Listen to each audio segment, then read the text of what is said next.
Hello and welcome to the Free Cheese episode 271. I'm your Joe Dix, joined by Matt Sellner. Joe ate soup. I saw it. Joey, Marc- whoa. Marc's here and Ben's here. What? Marc Augustiniak. Hi. Ben Barris. You ate soup? The Free Cheese, the weekly video game podcast about video games, brought to you once a week by thefreecheese.com for the last 5 years. I'll have you know. That's right, the Free Cheese turns 5 this week. What's this soup? The Free Cheese turns 5 years old this week. Okay, this is probably my favorite part of this, like for 5 years. You ate soup. And all episode long, we'll be sharing our favorite memories from the Free Cheese. Did you guys witness this or something? Like, Yeah, no, I swear to God, I saw it. How you guys doing? Great. I'm hot as shit now. That's been a long burn. That's been a long burn on that one. I've been waiting for this moment for a couple days now. You're probably hot because you ate soup. No! I think he's hot and bothered. All right, do we need to address this? Jimmy's a rustled. You don't even have to give me like an encyclopedia explanation. You ate soup. Was it good? I did not. What I ate was gumbo. Out of That's practically soup. Campbell's chunky soup can. Yes, that's practically soup. It is soup. Was it good? Practically soup is not soup. It was not practically soup. That thing was buried in broth. Buried. And I dumped the broth out. Gumbo is a stew popular in the United States of Louisiana. Yeah, but stew's kind of like soup. It is soup. Let's click on stew. Stew is a combination of solid food ingredients that have been cooked in liquid. Yes, broth! That's like the fancy definition for soup. No, that's like saying that pasta is a soup because you cook pasta in a fucking liquid. You drain it. Just like I drain the bullshit, I drain the can. It's cooked in a liquid. I eat the solid bits. I'm not buying a can of soup. I bought a can of gumbo from the Campbell's Chunky variety. So for like the $3 you spent on that Campbell's that Campbell's gumbo or whatever. It was $1. It was on sale. Oh, nice. So you just dumped 90 cents of it. I'm fine with that because I ate the good parts. Campbell's Chunky gumbo.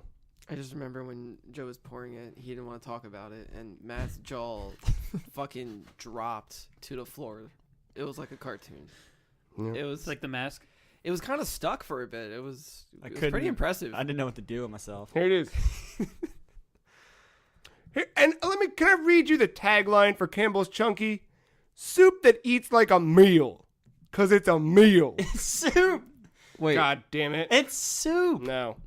so the tagline has soup in it, and it's not soup? Yeah. You can call it what Chunky Soup. It's all about the meat. That's what you're there for. I'm just there for quick convenience. It's on a night when I don't feel like cooking. $1.66 a can. Still soup. Come on. Still soup. It ain't no soup. The Great Soup Wars. It rage ain't on. no soup.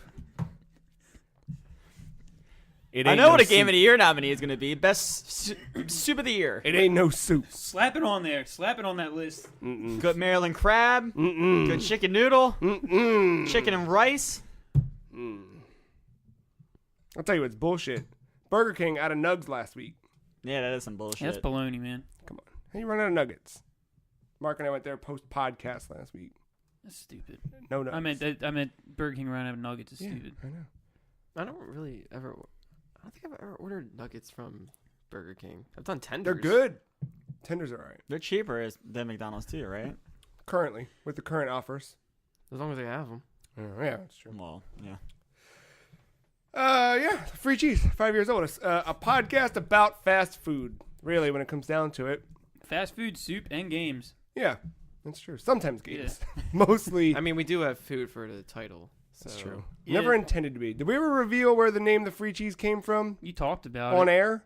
I know we know. I don't think you've done it this year. Oh. All right. I could have sworn you did. Maybe. maybe. I may have. I feel like I've only been on the podcast for 3 months, but it's actually been over a year, and it doesn't feel that way. Yeah, at no, all. it's been well Yeah. over a year. I feel like we might as well since it's the 5th. Or Might we as could well just keep it in obscurity and All right, never yeah. reveal the secrets. Fuck y'all. Too bad. We could take a Moving vote. on. Figure it out. Do we reveal it, or do we Summer Sanders figure it out? I don't know. You guys choose. You want to talk about? You want to share the secrets? They feel like ruined Michael Myers with having a purpose. So no. Perfect. Good answer. Good answer. You know what Michael Myers didn't do? Never ate soup. Fun fact. You don't know that. He probably I know didn't it. eat food in general. Dude's a psychopath. It's true. He ate people. Yeah. But no. I have to rewatch Rob Zombie's Halloween now. But that is if you're looking for Is that any sort of canon in anything that Rob Zombie's done, he probably ate Activia at the psych ward. Almost certain. That took me a minute. Yep. That took me a minute. boy. I mean, throughout the episode, I think I'll occasionally maybe buzz in and just shout, name a free cheese memory, and then you can on the spot shout one out. But I'll start with one now that I don't remember. So somebody else go. I guess I'll just start when I first joined. Yeah, I guess. Yeah, I was gonna. Because that was during E3 2014. Yeah. And I think I walked in while you guys were recording Yep. the pre-show predictions or whatever. Yeah. And I jumped in at the last like 10 or 20 minutes of it or something. That would have been And- E3 2014, right? Mm-hmm. Yeah. The year of Breath of the Wild. Yeah. That's Oh, it's- I thought you meant like that's when it came out. I'm like, no, oh my no, god. it's when it first got revealed. Did they give it a name then? They didn't give it the name then. It was just The Legend of Zelda for Wii U. Yeah, it was just Legend of Zelda. Yeah. For Wii U. But we get to see that. We got to see Hyrule Field for the first time and the little speeder legs. Yep. On the, Yeah. And then there was like that picture of just distance, and he was like, "You see that? You can go over there." Yeah, it's like, thank you. Welcome to All right. 2009. Look at But that was a special E3. Like that was still one of my favorite E3 memories because it turned like a tiny little space into this fucking nightmare room where we were all writing nonstop and taking down our thoughts and grabbing pictures from press releases and trying to like run the free cheese like an actual news site for a day, which was Yeah, everyone had a Stupid. laptop, but me, I just had my phone. And I was like, I'll just share stuff. it was perfect. I don't know. But we all like there was like so much open communication and we were like working together. Like it's a big collaborative effort. And you got to see like this big, it's still like, if you look at like the top tags on the website, things that are most visited, E3 2014 still like outranks so much That's of the stuff awesome. because of how much we did that day. But I was impressed by the folders. folders? Oh, the ones that, yeah. Yeah, like you made like these folders and like we all like lanyards and there was a little QR code inside for like a mystery me that you or whatever you attached to everyone. So if you scan it with your 3DS, you just had just another me pop up in there. I had fucking Carl from Aqua Teen. Yeah, I made like Carl or Jackie Chan or like, Hank Hill. yeah. Because I looked into it. I wanted us to have the closest thing to an E3 experience that we could have without being there. So I looked in, like, what does the press get? And I tried to give everyone their own press kit. But I made all these fake-ass coupons for Oh, that's right. Yeah. for shit to get at GameStop or something. It was like, I forget what it was. Yeah, I forget too now. But I saw the E3, you also get, like, your press badge that'll, like, it had a QR code to get into... It was probably like to authenticate that you are the person you are, but I didn't know what else to do. So I was like, oh, there's a me generator through QR codes. Why don't I just make dumb me? So I did like Carl and Jackie Chan. Maybe DMX was in there. Probably. Michael Jackson. Penis face. Gotta have a Yeah, penis gotta face. have somewhere. penis Naturally. face. Somewhere. Yeah. But I think what was more special about that whole time was that, one, I remember that was the night the PS4, all of that stuff, that big PlayStation conference that was the big, like, no, that was the year before, wasn't it? Maybe. The year before was the one when we were, like, all about Destiny. Because it was, like, when Destiny was first being shown off and whatever. And we were all, like, ready to pre-order PS4s and jump right in. But that year was the night post all the press conferences. We were, like, all high on all the excitement and thrill of E3. Everything we were doing. It was the night leading into the Nintendo. So it would have been the first night of because now there's 17 days of E3. Back then it was really just 2 days of press conferences. Yeah. And we stayed up until like 3, having to be up at like 9 the next day to get ready for Nintendo and do all the pre-show stuff. And we like rebuilt the website sitting on a porch talking about like, wouldn't it be better if we did this? Wouldn't it be better if we did this? Because when we launched the free cheese, it was this big spider web of things. It was like we had a comic section and a movie section. We were trying to do like all of this crap. It was just too much. It's very ambitious, though. It was a neat idea, but it just didn't make sense for the fact that this is like a hobbyist project or whatever. I mean, it was definitely like a good start. You know, it's just like a group of friends, whatever. Yeah. Like, I mean, it's no one's like day job or main priority. So it was kind of fascinating to that many people go out of their way and whatever free time they had, they, just add it to that whole thing. Yeah, it was kind of wild. But I think we found quickly that because of it not being a day job, because of it being what it was hard to maintain the output that we'd probably need to do a site like that. Mark was like, well, what if we just did one thing really well?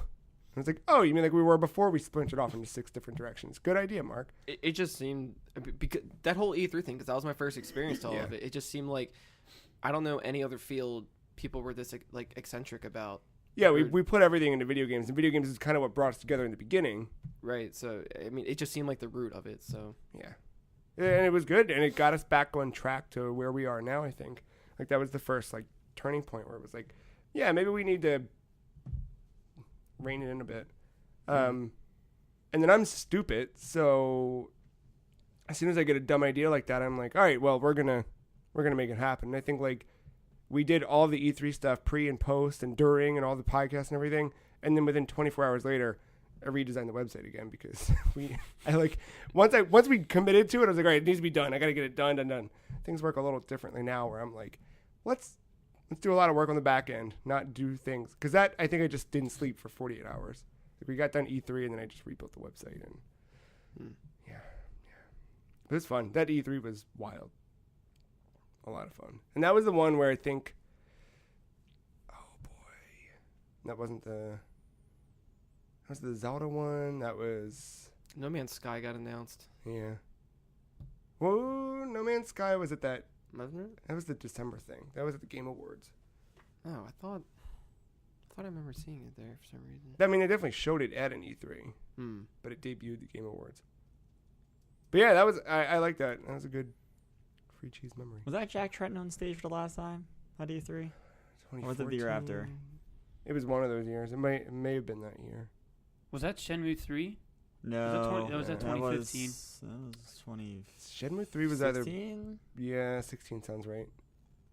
I can't remember. Was Shenmue 3 E3 or yeah, it was definitely E3. Oh Yeah. god damn! Because Excuse it me. was the during same Sony's. E3 as Final Fantasy VII. Right. Was that when they also teased like a new Mass Effect for next gen systems? But all they had was just That like, 2014 one, yeah. that documentary of just nothing. Because that's what happened. We were like killing ourselves during Microsoft's press conference because they went in the morning and we were like one thing after another. That was like Scalebound and Crackdown 3 and all this shit. that just Crackdown got, 3. Yeah, still talking about it. Here we are. But that was the year where like all this stuff, and then we're like, all right, EA. Yep. I was like, all right, I guess I'm gonna go make coffee, guys. You guys got this? Just write about how you can fight as Jackie Chan in Fight Night. I guess I don't fucking know. That's Bruce Lee, but It was. Well, I was in the Jackie Chan thing because of the me. My bad. And Hitmonlee, Hitmontop, Hitmon. I mean, Him on top. There it is. And then Cookouts carried on since. Yeah, like we started something with that kind of kept going, even if we're not doing the crazy, stupid newsroom thing every year, as intense as it was. Just because that's not what we are. Like, people are going to get that information from somewhere else. That just didn't make sense for us. That's why even for a while we ditched the news segment of the podcast, if you remember. Like, were we doing news when you came on? no, it was show and tell. Right. We were each bringing one news story because it made more sense to do that at the time. Yeah. Well, we'll have plenty of time for unless you want to jump in with one now, either of you. Otherwise, we'll come back to it. No, let's come back to it. We'll just popcorn that shit. I'm just going Straight to throw up. something. Straight up. Maybe I'll set a timer for a random interval of time and we'll interrupt whatever conversation. That'll be really good for a podcast. Well, I think because usually I'm gonna jump to something like the Great Soup War or the Great Wasabi Wars. or the mullet reveal, but Oh, the mullet review. I The forgot mullet about reveal, hands forgot about down. I would like, say top 10 free cheese moments of all time. like other than like the goofy shit like that, I think my favorite one was like when we were all playing Stories Untold yeah. at the same time, and we were all like, not like, I forgot who, but like sometimes one person would be ahead of the other, but like overall we were still at like that same pace. Yeah, So and each especially episode we came in, we like shared like just little its and pieces. I beat that of, shit like- in one sitting, and then I went and played Faith, Oh, yeah. yeah, I remember that. and I was Yeah, just fucking like dude. watching everything unravel. Like, yeah, okay. well, that and Doki Doki. I was gonna last say, year. not too far after that was Yeah. Doki Doki. Yeah, but I think those are like my favorite kind of stuff. Like when we have that, when we all finally play one game. Yeah. it's- and it's just something really far out there, a different kind of game. Like, hey, we all played, I don't know, Spider-Man. It just came out. Right. Whatever, blah, blah, blah. It's like, hey, there's this weird indie game where the first part of the game you type, like an old school typing Right, game. right. And you're like, okay, let's go fucking play that. Sure. But and that one was cool because there was so much mystery behind it and all that stuff where like you could or could not do something if you weren't looking for it, and the fact that we all like tried different things and Yeah. like go to backyard. Yeah. Yeah, it was fun. Yeah, like those are the, yeah. aside from, like I said, the Great Wars or like the goofy shit, those are like my favorite Yeah. free cheese memory kind Yeah, of those things. are those Yeah. are really good. Agreed. Who? I said agreed. Oh, I think said go greed. It's like, yeah, all right, go greed, I guess. Yeah, go agreed. Well, you know what? I'm gonna throw one out there while we're there. Before we jump in, I have to interrupt anybody's thing. I think the Nintendo Switch reveal podcast when Was we I finally, on here for that?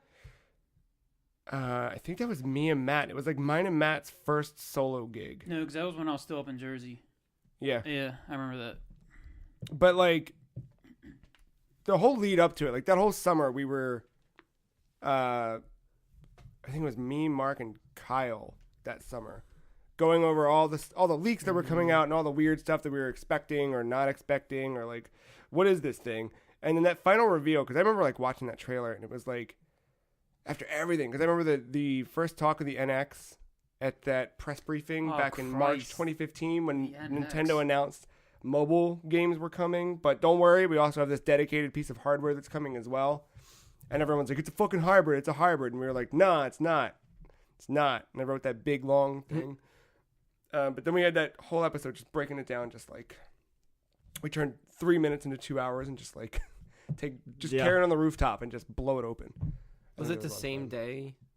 I think I think that's- we recorded that night. Yeah. Okay, yeah, because I was house sitting, Yeah. and that's why I couldn't make it or whatever. I had to watch a cat. I think. Because the same day, excuse me, like right before that, they Rockstar revealed Red Dead 2, Right. like a hour Yeah. before it. Oh yeah. I remember that. It was a half hour because I think the Nintendo thing was at 10:30 and the fucking Rockstar thing was at 10. Yeah. Did we know it was Red Dead? Mm-hmm. Yeah.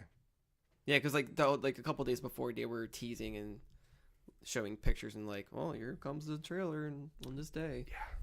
But I think the Switch has just become like such a, I don't know, like this sort of like mirror to the change in the podcast at the same time, because it was like right when that was announced was like right around when Matt came on. Like we got into the new era of Nintendo as we got into a new era of the free cheese. The whole rebirth thing. Yeah, like we were just fresh out of that, like episode 150, and then we spent the summer like getting into everything and reconfiguring how we do things. And that fall, it was like the three of us kind of rock solid. We felt good about it. Then everything like leading up to the Switch's launch, like that whole 6 month period of just like discovery and weirdness and getting, I don't know, somewhere new. And then like going to the Switch event in February, Yeah, that was cool. being able to like be there and hang out, take video, play Just Dance and Bomberman and all the dumb shit, and then come back, talk about that, then go stand in line with Danny and Scott. Oh yeah. Fucking cold weather, playing bullshit. You were watching hockey games. I was watching the Caps. Yeah. All those cool drug addicts ordering pizzas and Yeah, that totally surprised me. breaking bottles. Because What I line was thought The fucking street washer that was walking by or driving by blown high as shit. What GameStop was this? No, we It were was at at Best Buy. What Best Buy was this? Like over there. At What a were you guys- location what were you guys near the getting? house. What game were you guys Switch. This is when we were getting the Switch. getting? Oh. We camped out. We got there at like 7 or something. Yeah, something like that. Yeah. And We we just both sat worked there. that day and got off around the same time. Yeah, but we couldn't. It was a midnight release, right? Yeah. So we had to sit there, but we weren't sure how they were doing it or how many consoles they had. And that's when that fucking dick dad came out and was like, "Oh, I think I only Yeah. saw. I asked the guy. They said they have I 5 remember you boxes." guys talking And then, about like that. an hour later, the Best Buy employee stood behind us in line, and we were like, I was still a little nervous, but I was like, well, this guy wouldn't be behind it. Well, I wasn't even gonna get it at that point. I was like, "Joe, you're fine." The Right, best, right, because you didn't the even go there to Best buy Buy it. guys behind us. Yeah. That was I think that was the cool part. You're not even there to buy it. You were there like, I'm just going to hang out, live this life. I've never done a midnight release. Yeah. And you were going to get one for another dude at work. Like, you were going to be his place in line. Yeah. And then you were, but then he got there and you were like, I wonder. And then Yeah, just go to like- the back of the line, see if you get a Switch. And if you get one, cool. Yeah. If not, I'll play Zelda and Wii U. Fucking dope. surprised me with it too. Because I didn't think you were getting Right, one. you hit it in Yeah. your And then bag. out of yeah. nowhere, just oh yeah. By the way, Yeah. That's dope. Cool. We'll share more later on. But in the meantime, I assume in the last week, besides not eating soup and not being able to buy chicken nuggets, you guys have all played some video games. mm-hmm. Mm-hmm. Mark, did you play any video games this week? I did. What'd you get into? I beat Lara Croft Go. Nice. Yeah. There's like 2 extra little campaigns you can do afterwards. I Mhm. haven't messed with that. But as far as the main thing goes, completed all that. That was pretty alright. I like it. It's enjoyable. Still recommend that one.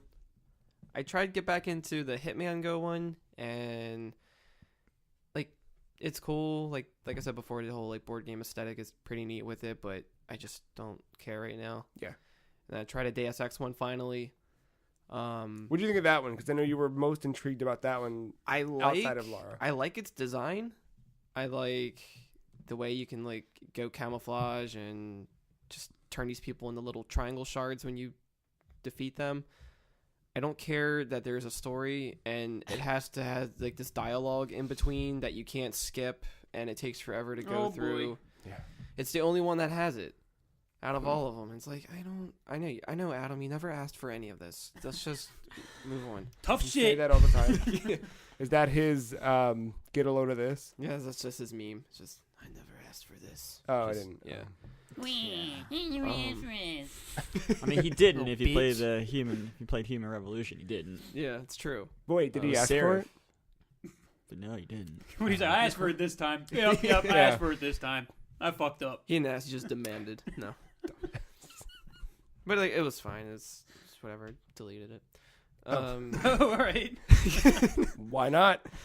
So then I went on to Games Pass because they updated that for a little bit, and Yeah. I was like, yeah, I'll try some of these. Why the fuck not? And I've only played like this super early alpha of this game last time I tried it, so I wanted to try the full version of Hello Neighbor.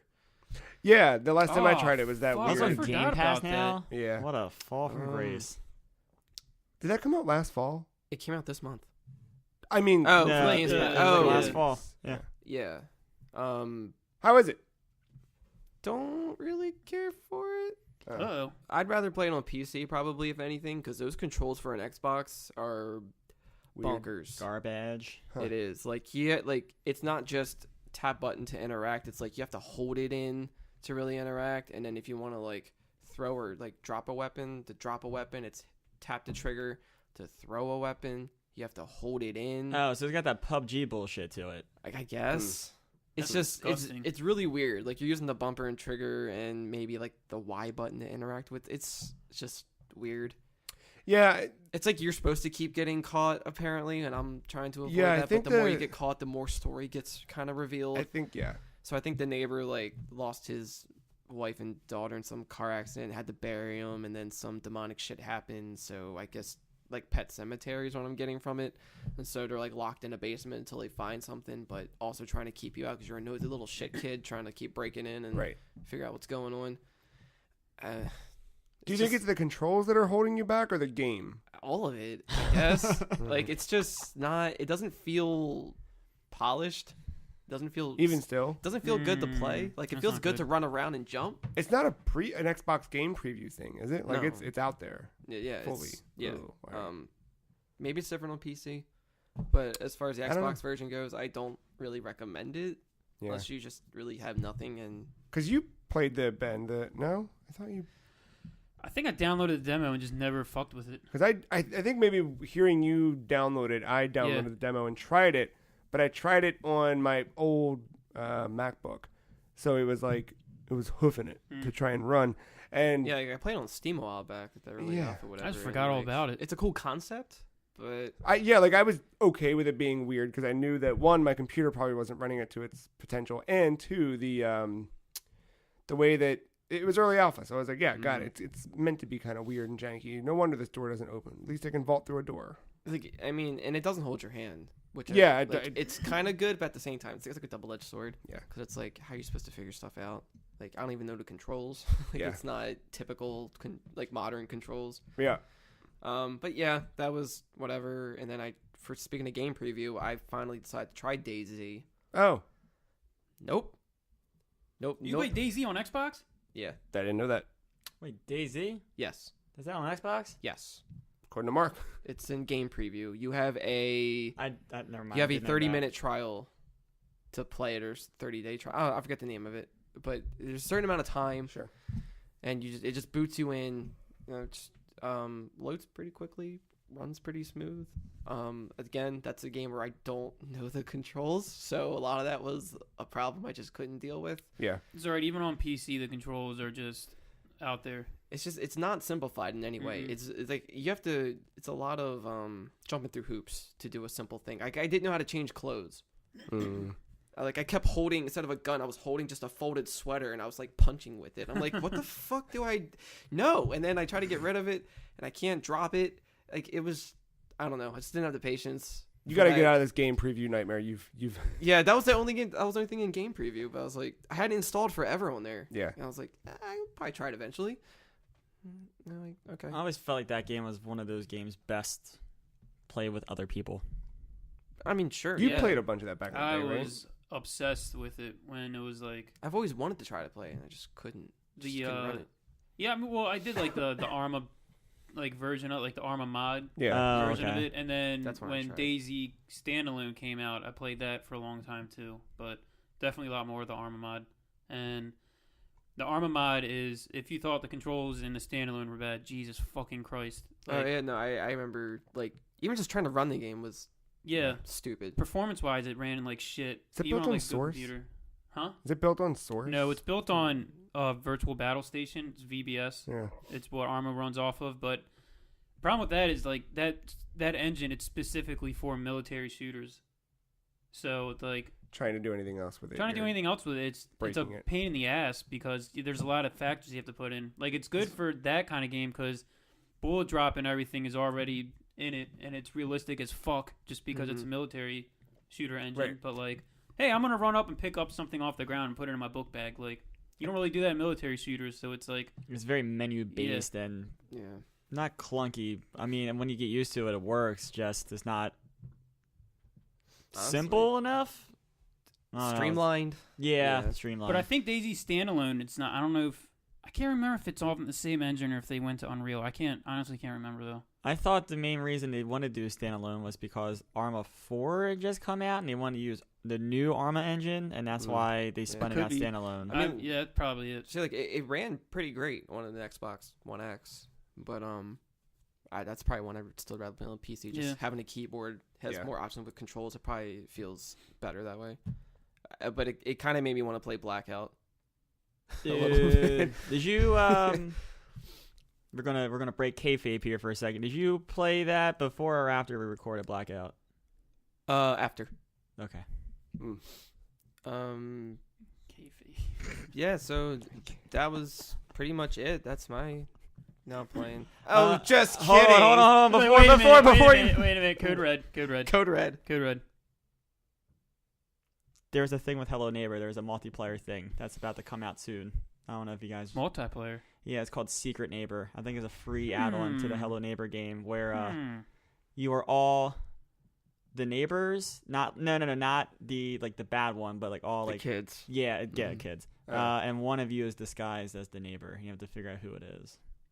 That's pretty fucking so that's cool. Where that's where the PC is going. The release date is 2018-ish, and that is straight from Steam. Okay.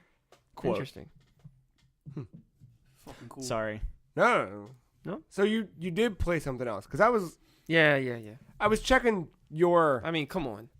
But I was checking your activity on both consoles that you own and didn't see anything, and it worried me. Nothing? At least last night when I looked. I might have my settings... that could be it. Switch. I probably never turned it off or whatever to where you can see me playing stuff or whatever. So you've been playing stuff? Yeah, I've been playing stuff. Yeah. What? Something came out recently. Yeah. Little Red Dead Redemption Dose. Nice. Yeah. That's a game. Tell me about Red Dead. So it's very pretty. I mean, open world, of course. Where are you playing it at? Which Like, console? Xbox. Okay. Oh, really? Okay. Because my PS4 is not a Pro, and that is not a game I want to play on a non-Pro X system. Yeah, Matt and I watched at lunch the other day Digital Foundry tear down video of some of the I saw you uploaded the that. world, and he captured everything on an Xbox One X, and I was kind of bummed that I didn't. I was hearing that was the better platform for it. Yeah. But I mean, that sounds biased coming from me, I guess. But No. It is. That's where it runs best. It runs that's what native he- 4K that's- if you can do it. Yo, if John Linneman's gonna record a video, he's gonna record it on the best thing, and that was he recorded it there and talked about first 5 minutes. He's like, the next hour of footage is going to be captured on Xbox One X. Yeah. So dumb question. X is the what should have been called the Elite. S is the stand. Okay. Mm-hmm. Never let that go. Huh? No. So yeah. All right, playing on Xbox. Yeah. It visually looks great. Between cutscenes to gameplay, it's all seamless. Yeah, it's not quite God of War, but what do you mean seamless? Is it like Grand Theft Auto 5? It takes 20 minutes to load, and then after that, it's just no. It doesn't even take that long to load a regular PS4. No. It doesn't take that long to load. So what do you mean seamless then? I would put it by up there. 20 minutes. I'm exaggerating. I mean a few minutes. I mean the way that God of War did it was that straight up you're in the action, then it's time to go to a cutscene. The camera just literally turns around at the front of Kratos and then back out behind him. This doesn't quite do that. It I don't know. It's not that literal pivot. It can. I guess, but not beat for beat. Some of them do, some of them don't. Some of them it's a hard cut. I guess it depends on what camera mode you're doing as well. I don't know. Because whenever I'm transitioning from point A to point B, I use the cinematic camera. And all you have to do is just hold an A to follow the path you're on, and it does all the angles for you, or you can click in the right stick to switch the angles whenever you want. I haven't fucked with any of that. It's pretty impressive. And then, I didn't play too much, just because, holiday things been, interfering. Which chapter are you in? I am on chapter 2. Did you just start it?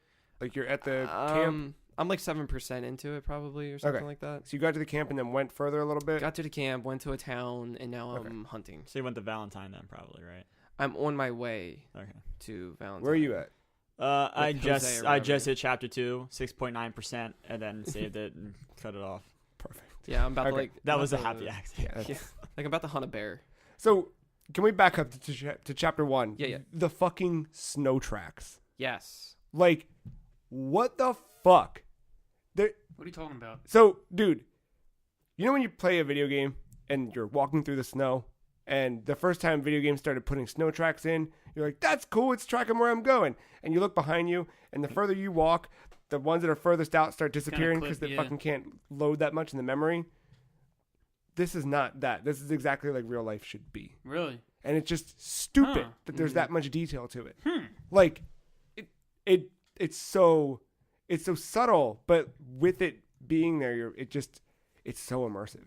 Like you forget. It's not that you forget that you're playing a video game. It's just like it's one of those things that's just little by little stopping you from breaking the distraction of playing a video game. I mean, there are some moments where it's like, oh, this is clearly video gamey and not like realistic, but it hasn't really bothered me. It's whether if you're like trying to. Well, now I'm actively looking for things that aren't right. Right. I mean, like I think that got praised a little too much.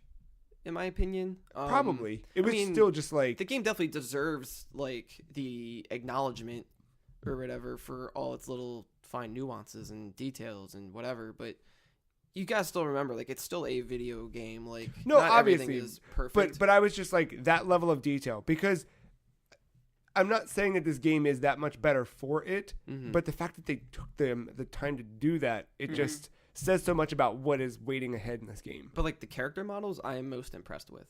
Yeah, character models are great. Like the lip syncing, the facial features, the detail, like everything about that. It just and everyone feels so unique. The writing behind the characters. Yeah, like it's the best it's ever been. Yeah, and, I agree. Probably not going to see another game from Rockstar for quite some time. Wait a little while. It'll just be this game rehashed into. I'm curious to see like what GTA 6 means, or like a new IP. Or something. Yeah. I don't know. Because, like, I can't see them doing any more Red Deads after this. I mean, it'd be a while, right? But it's like, how much further back can you go? How much further forward can you go before it's GTA? Well, let's see this game through first. Right. But, like, because this one's like a prequel, you know? Yeah, so what's up with that guy? Arthur Morgan? Not Arthur. You play as Arthur Morgan. John Marston? The guy who's got a real beef out for Colm. Who? Dutch, that's his name. Yeah. I think you might have to kill Dutch by the end of this. I feel like that's where it's all gonna. If you played the other Red Dead, yes, they have no fucking context for this. Okay, well, I won't say anything. But I'm looking at it like. But Dutch is mentioned in both, obviously, because John Marston's all about hunting down Dutch's gang. Oh, got it. Okay. Yeah. So this is like leading up to that. So you're kind of seeing how it all unfolds. Got it. Yeah, that's where more of those points of views and everything. That's where the title comes from. Red Dead Redemption. It's the sheriff. Is it a Blackwater at that point, or is it another? Yeah, he sends John Marston out to track down all the gang members, so he can have immunity and be with Abigail and his son, who you've seen at this point in the game. But now this is a prequel with you riding along with the gang. Got it.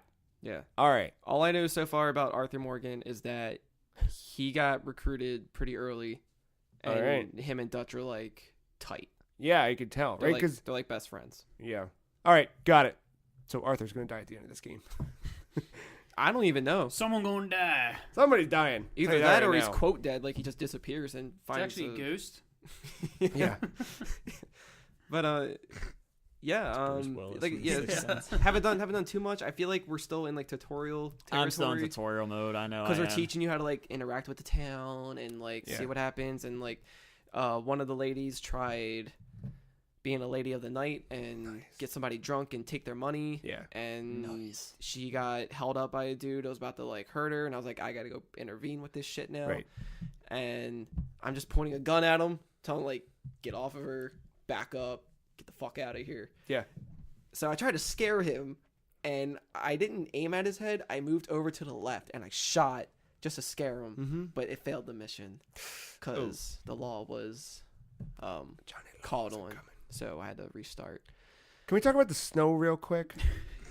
Yes. You really like that snow? No. So I was happy to get out of that because it was, to me, it was a little too long. It was holding me back. No, but seriously about the snow. The reason I'm bringing up the snow again, it's not that they make the snow tracks. It's the fact that there's enough detail put into what your kind of input as a player is that there's enough output for you to see the results. And it's also subtle. So just as subtle as you see the snow tracks forming, depending on where you go and where the AI goes, the same thing happens for how you interact with characters and the choices you make, right? Whether or not you kill that guy in the barn all happens seamlessly. Like, you make the decision as the player, but it just happens. It gives you that pressure on the spot, too. It's like, when do you pull the trigger? Who do you point it at? Right. And it's like, because that matters. Right? And there's also the thing where there's no countdown timer if you're hesitating. No, you have to take the social cues from your partners. But if you wait too long, like there was one where when we rushed into Combs Gang to get the explosives, that whole mission. When we rushed in to do that, I waited too long to tell them what to do, and they just did it. They're like, all right, fine, we'll fucking do it, and just went. And I was like, oh, shit, I guess I waited too long. The little things like that just kind of happen organically. Additionally, like the way that there's early on, like when you're first on a horse, and you're going up that mountain, you're kind of all going together, and everyone's talking, and then things start to pick up. So everyone's in a line instead. I don't know if this is a forced moment. I assume it is, because they want to show off that they were able to do this. But you end up at the back of the line. It tells you on the side, you can double tap right bumper or R1 to go back of the line. Right. Double tap A to go, or X into front of the line. Well, mine forced me to the back of the first. Oh, and then I moved. I was just all the way up in the front. So maybe you didn't see this then, which is cool, right? That this idea of like, did you see a horse shitting while moving? No, I have. As I didn't see that. So I'm in the back of the line. We were all part of the group. I'm mid-conversation with whoever's in the front. I forget now at this point. Whoever's at the front of the line. And as we're talking, we're having a conversation. I get kind of shuffled to the back of the line, and I can faintly, his voice gets fainter, right? Because he's up at the front of the line. Then when we get to a point where we're all galloping on the horses, and it's so far apart, I start yelling to the guy just in front of me, hey, tell him, and then he starts passing the message on, and I can like faintly hear voices coming back, and he's coming back. Oh, yeah, that's at the very beginning. Yeah. All right, I remember that. And he was like, he said there's a there. But the fact that it knew to hand off because I was at the back of the line, and in the middle of a conversation, because at this point I just want to fuck with the physics of it. So I double tapped to advance, and it was just like, he'll tell you. And then the guy up front just picked up where he left off. Like the breaks in the dialogue all happen seamlessly as if it's a real interaction. That's wild. Yeah. And it's all dynamic, but it all happens based on like what you do as the player. And I just found that so engrossing. It just pulled me in immediately. I even liked hunting like in snow. I kind of liked hunting. I fucked it up a couple times. I did too. Like the first deer I did perfect. Yeah, and then same. The second deer I was like shit. Yep. And then like I shot it like in its neck because he was still fucking running. loses his. I like that though. The longer you hold it in, he struggles, and you think you're going to let go, but he just puts it down. I'm like, but then I lost the ability to jump back in because then like I just gotta let your stamina. You gotta let it recharge. So I was just sitting there waiting. I was like, all right, I'll try it. Oh shit, he doesn't have enough stamina to pull the fucking bow. But like I shot it in the neck, and it just ran, and it was like, you gotta go finish that. I'm like, do I? What? And like I followed the blood trail, and it collapsed. It just drained, and I was like, I don't know, I don't gotta finish shit. Yeah, it did it for me. It's really good. Yeah, like the most interesting moment I've had, I guess to really end on it, is I was chasing somebody down, and then I kind of lost my way. I thought I had to go back to a town, and I didn't, so I was like, I'm just going to go back to camp, because I remember seeing a thing in the corner where they need food, so I'm going to try to get food. I saw somebody else on a horse who just hunted a deer, and put the deer on their horse. I'm like, nope. And I tried to scare him. He shot at me, so I killed him, took his deer and horse, and fell off a cliff. I was trying to go down like a steep hill. I was trying to go down. Where did this happen? I was just outside of town because I went. Oh, this is why. I was in a little theater off to the side just to watch like a little like Nickelodeon thing or whatever. Yeah. And after I got out, I was just standing there because I was like, should I shoot up this place? Should I rob people? I don't know yet. And this one dude like bumps into my shoulder and like checks me. I was like, oh no, motherfucker. And I walked out, and you can like left trigger, like just focus on them. And the whole time we're just walking side by side, just looking at each other. He gets in my face and punches me. I was like, that's exactly what I wanted. He knew I was looking at him. Yeah. And he fucking started a fight. So I knocked his ass out. And then like people tried to call the authorities because of that. So like I looted him real quick, and I just booked it. And then that's when I saw the dude with the deer. Yeah. Shot him, took his horse. Because I was like, this deer, people can use a deer. Whatever. I'm a criminal. And there's a steep hill I was trying to go down. I was good majority of the way. And then the horse just takes a tumble. I take a tumble. Horse dies, breaks its neck. Oh. I pick up the deer and just keep going. And there was other horses I was going to hop on. But some dude was fighting off a mountain lion in the distance. And that scared the horses. So I couldn't take those horses. This one caravan came up, and I was like, oh, I can use this then. Maybe put the deer on this and ride this whole thing back up to camp. Yeah.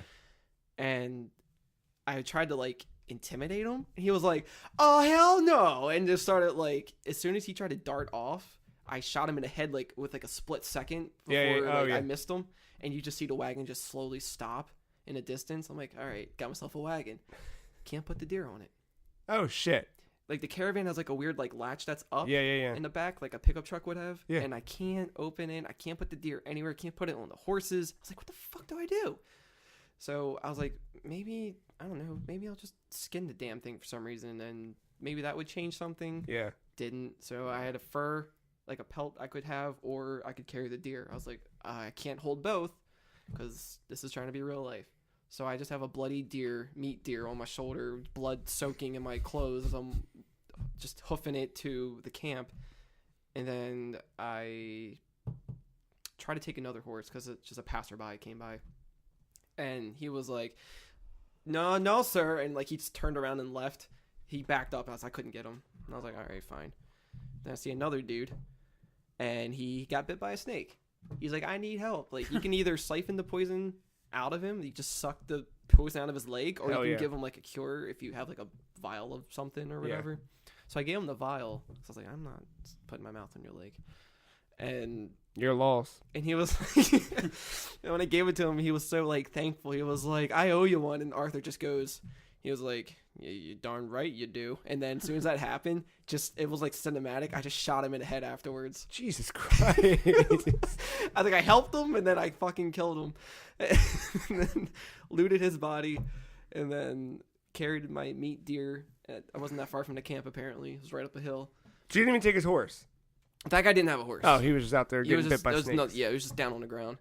I was just the way he said that script. It was perfect with shooting him. I was like, damn right you do. God. Went up and now I'm left to hunting for a bear. That was all in the last 10 minutes of my Jesus Christ gameplay today. I just love the dialogue in the game. Like when you first meet that woman whose husband was killed, just the dumb line. Like this game, the same way that GTA will make you like leave your house and be like, right, I can drive on sidewalks. And you're like, part of your brain like starts to think that that's okay, and you're like, wait, no, I'm a human being. I got it. Never mind. I gotta stay. You definitely trampled people and wolves with the horse and just murdered them. But that's the same way that GTA forces that. This is like, I want to go out there and just I fucking hate cowboys. I told you for years. I'm never playing Red Dead. Fuck cowboys. Mm-hmm. And I'm out here like, man, we got to move out west and start us a colony. Because like it's not like that stereotypical of just like, oh, Wild West, pew pew. No, this is just life in that time. And it's not even about like fucking dumb cowboys. It's like, it's the line that fucking Dutch said when they met the woman. Just, we're bad men, but we ain't them. And just like, yeah, because it's like, we'll give you a place to stay. Everything's gonna be all right. Right, everything's trying to be modernized and like the laws everywhere, and they're like, no, we're not about that. Ain't gonna have no Pinkertons on me. Yeah, it's fucking good, man. I did not expect to be talking about this game this weekend. I expected to sit down and be like, y'all, I played Destiny this week. And Matt going, why the fuck did you do that? And me going, because there's a Halloween thing. Did you really play Destiny? Yeah, I played Destiny this week. There's a Halloween thing, so I had to do a little bit of it. Why the fuck did you play Destiny? Exactly. But I can't, like, I was mad that I had to stop playing the game last night. I was mad that I had to go watch Sabrina. And I was so fucking stoked about Sabrina and all the fucking stuff in Sabrina the Teenage Witch. Sabrina's dope. Sabrina's really fucking good. But so is Red Dead. Yeah. It's really good. But I was like mad that I had to go watch that. I was like, oh yeah, all right, I gotta fucking watch a show now. Fucking stop playing fucking Red Dead. Yeehaw! Yeah, I did like buy a horse and customize it. Oh shit, I didn't do that yet. That's cool. I thought for a second you went out and bought like an actual horse. This game just really got me. Well, if you guys want to look outside real quick, Marc pulled up on a golden steed. Got a Nissan horse. God. No, but like you can like customize a saddle and everything, and like the type of breed you want whatever that stable has, and I picked the American Standard. It was quite a pretty penny, and yeah, the saddle was pretty nice, and then you get to name your horse. So I mean, come on, couldn't leave this out. Did you name it Epona? No, come on, that's too You're easy. overzealous. Too easy. No, well, it's also a male horse, so Epona's a girl. Sure. So named it Ganondorf. I named it Pony Soprano. Oh my God damn it! Oh, man. I know what we're talking about in 2023. We talk about our favorite moments from the last 10 years of the free cheese. God damn it. So that's all I've been playing, boys. Who's next? Matt, you got any other words on Red Dead Redemption, or is that kind of where we're going to leave this? I think that's the most appropriate way to leave this. Matt, you play anything else this week? I hopped into all those first-person shooters. Oh, boy. Yeah, let's start. What do you mean all those first-person shooters? I mean, it's the first-person shooters that you think of when you think of first-person shooters. BioShock. No, I didn't play that. Turok. No, all right, fine. The ones I've been talking about lately, +1. So, fucking Counter-Strike. How's that going for you? You pro yet? No, not yet. I'm far from it. How many knife skins do you sell in the marketplace? None. I've sold a few crates for 3 cents. All right. Hey, it's... And Steam takes their cut, so I get a cent. Hey. Nice. But they pile up, you know? Yeah, that's true. It's like 3 hours of gameplay for 1 cent. That's profit. I'm going to make my money back on this game. My man. 3 cents get you a can of beans back in Valentine. Hell yeah. At what point can I customize my saddle and name my horse for 3 cents? Oh, well, that's going to cost you a little more. Yeah. All right, well. Can I get a knife skin? Probably. I don't know if it'd be Tiger Stripe like Counter-Strike, though. Yeah. Yeah, I'm not good at that game, but I'm going to keep playing it because I enjoy it. All that time with those cooldowns. Fuck those goddamn cooldowns. I'm out. I got ranked. You got another cooldown? No. I'm ranked, and now I'm outside the cooldown, so that's cool. So I can just kind of play Counter-Strike whenever. I went a whole game like 2 days ago. Well, not a whole game. A half a game where I had no kills and 1 assist after 15 rounds. It felt real good. Perfect. And I kept saying, like Counter-Strike. we were winning though, so I kept saying, "Hey guys, thanks for the carry. I'm gonna get a kill at some point here." Everyone was like, "Yeah, no, we got your back." Well, I actually found nice people. Yeah, well, I knew from the start because right away, because there's always the dipshits. Like, so you go through the warm up, and for the most part, no one talks during the warm up, and then like is the first round is the pistol round, and your teams get like sorted out, and right away that's when people are like, "Hey, Mike, blah blah blah." Yeah. It was actually like the first time that there was no dumbass. Everyone was like, "Hey, what's up?" And like 2 people right away were like, "All right, I'm gonna go to A. I'm gonna go with this part of. I'm gonna go A long, and where are you guys going?" And I was like, right away, I was like, "Oh shit, that's good." Yeah, but cut down the bullshit. Yeah, but of course that was a game I fucking did nothing to help my team. We still won though. It's all about the experience, you know. Yeah, but that game is very tough. I'm still googling recoil patterns. What's the appeal? Is it the gameplay? Is it the mode? Is it? I think it's a little bit of the gameplay because that game, because of how tough it is and like how late I'm coming into this game. Whenever I get a kill, I feel like I'm on top of the world for that 3 seconds. Yeah. And then also I really like that. I just like that economy based round to round strategy. Like there's a strategy of. I've said this before, but like do you all spend $5,000 and go for actual rifles, grenades, armor, or do you hold off another round and potentially let them get free money because they're playing with SMGs while you're still at pistols? Like there's a whole strategy to it, and I wish I had like more people that played this game that would want to play the competitive part with me, just so that way like I could experience that a little bit more. But yeah, it's fine. Not everyone's a complete dick. There's enough dicks though. Yeah, it's fine. But no, I'm still enjoying it for whatever reason. Yeah, more power to you. And then so when I was downloading Red Dead, I thought it was downloading, and I went to boot it on Friday and realized it wasn't downloaded, and I had pretty much to cancel the install and restart it. So I had to wait 17 goddamn 100 hours for that to install again. You had to cancel it all together? Yeah, it was a whole memory catch issue with that PlayStation. I don't know what happened. Weird. Anyway, so that I went to my PC for some stuff, and all that Dota money I talked about a few weeks ago, I spent some of it. Oh. Half of it. Oh. The Metro... Was it Redux collection? Yeah. It's both Metro games. It was like $10. Forgot about that. Like, dude. Is it Steam sale yet? No, there was a lot of publisher stuff going on this weekend. Some guys are doing like Halloween. I saw Deep Silver.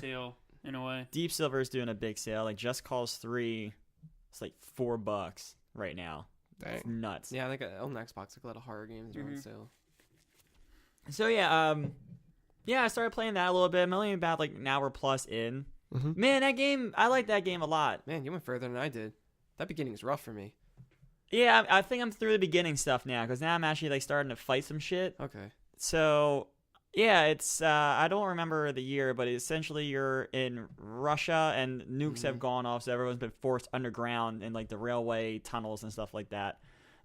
You can go to to regular air, but you have to wear gas masks and stuff. Yeah. But there's like a lot of like not demon shit, but it's all like mutated. Yeah, it's all radiated. Yeah, because of Chernobyl and all that. Exactly. And like there's these weird ass dogs, and like there's fucking brutal. They're creepy looking. There's this thing that looks like a Bloodborne character with this like arms all the way down to his shins. Dude. Got the lanky Kong. Yeah, I like it a lot. I mean, you can tell the game's from 2014 because there's some things with the shooting that they don't feel quite as polished with a first-person shooter I've played. Sure.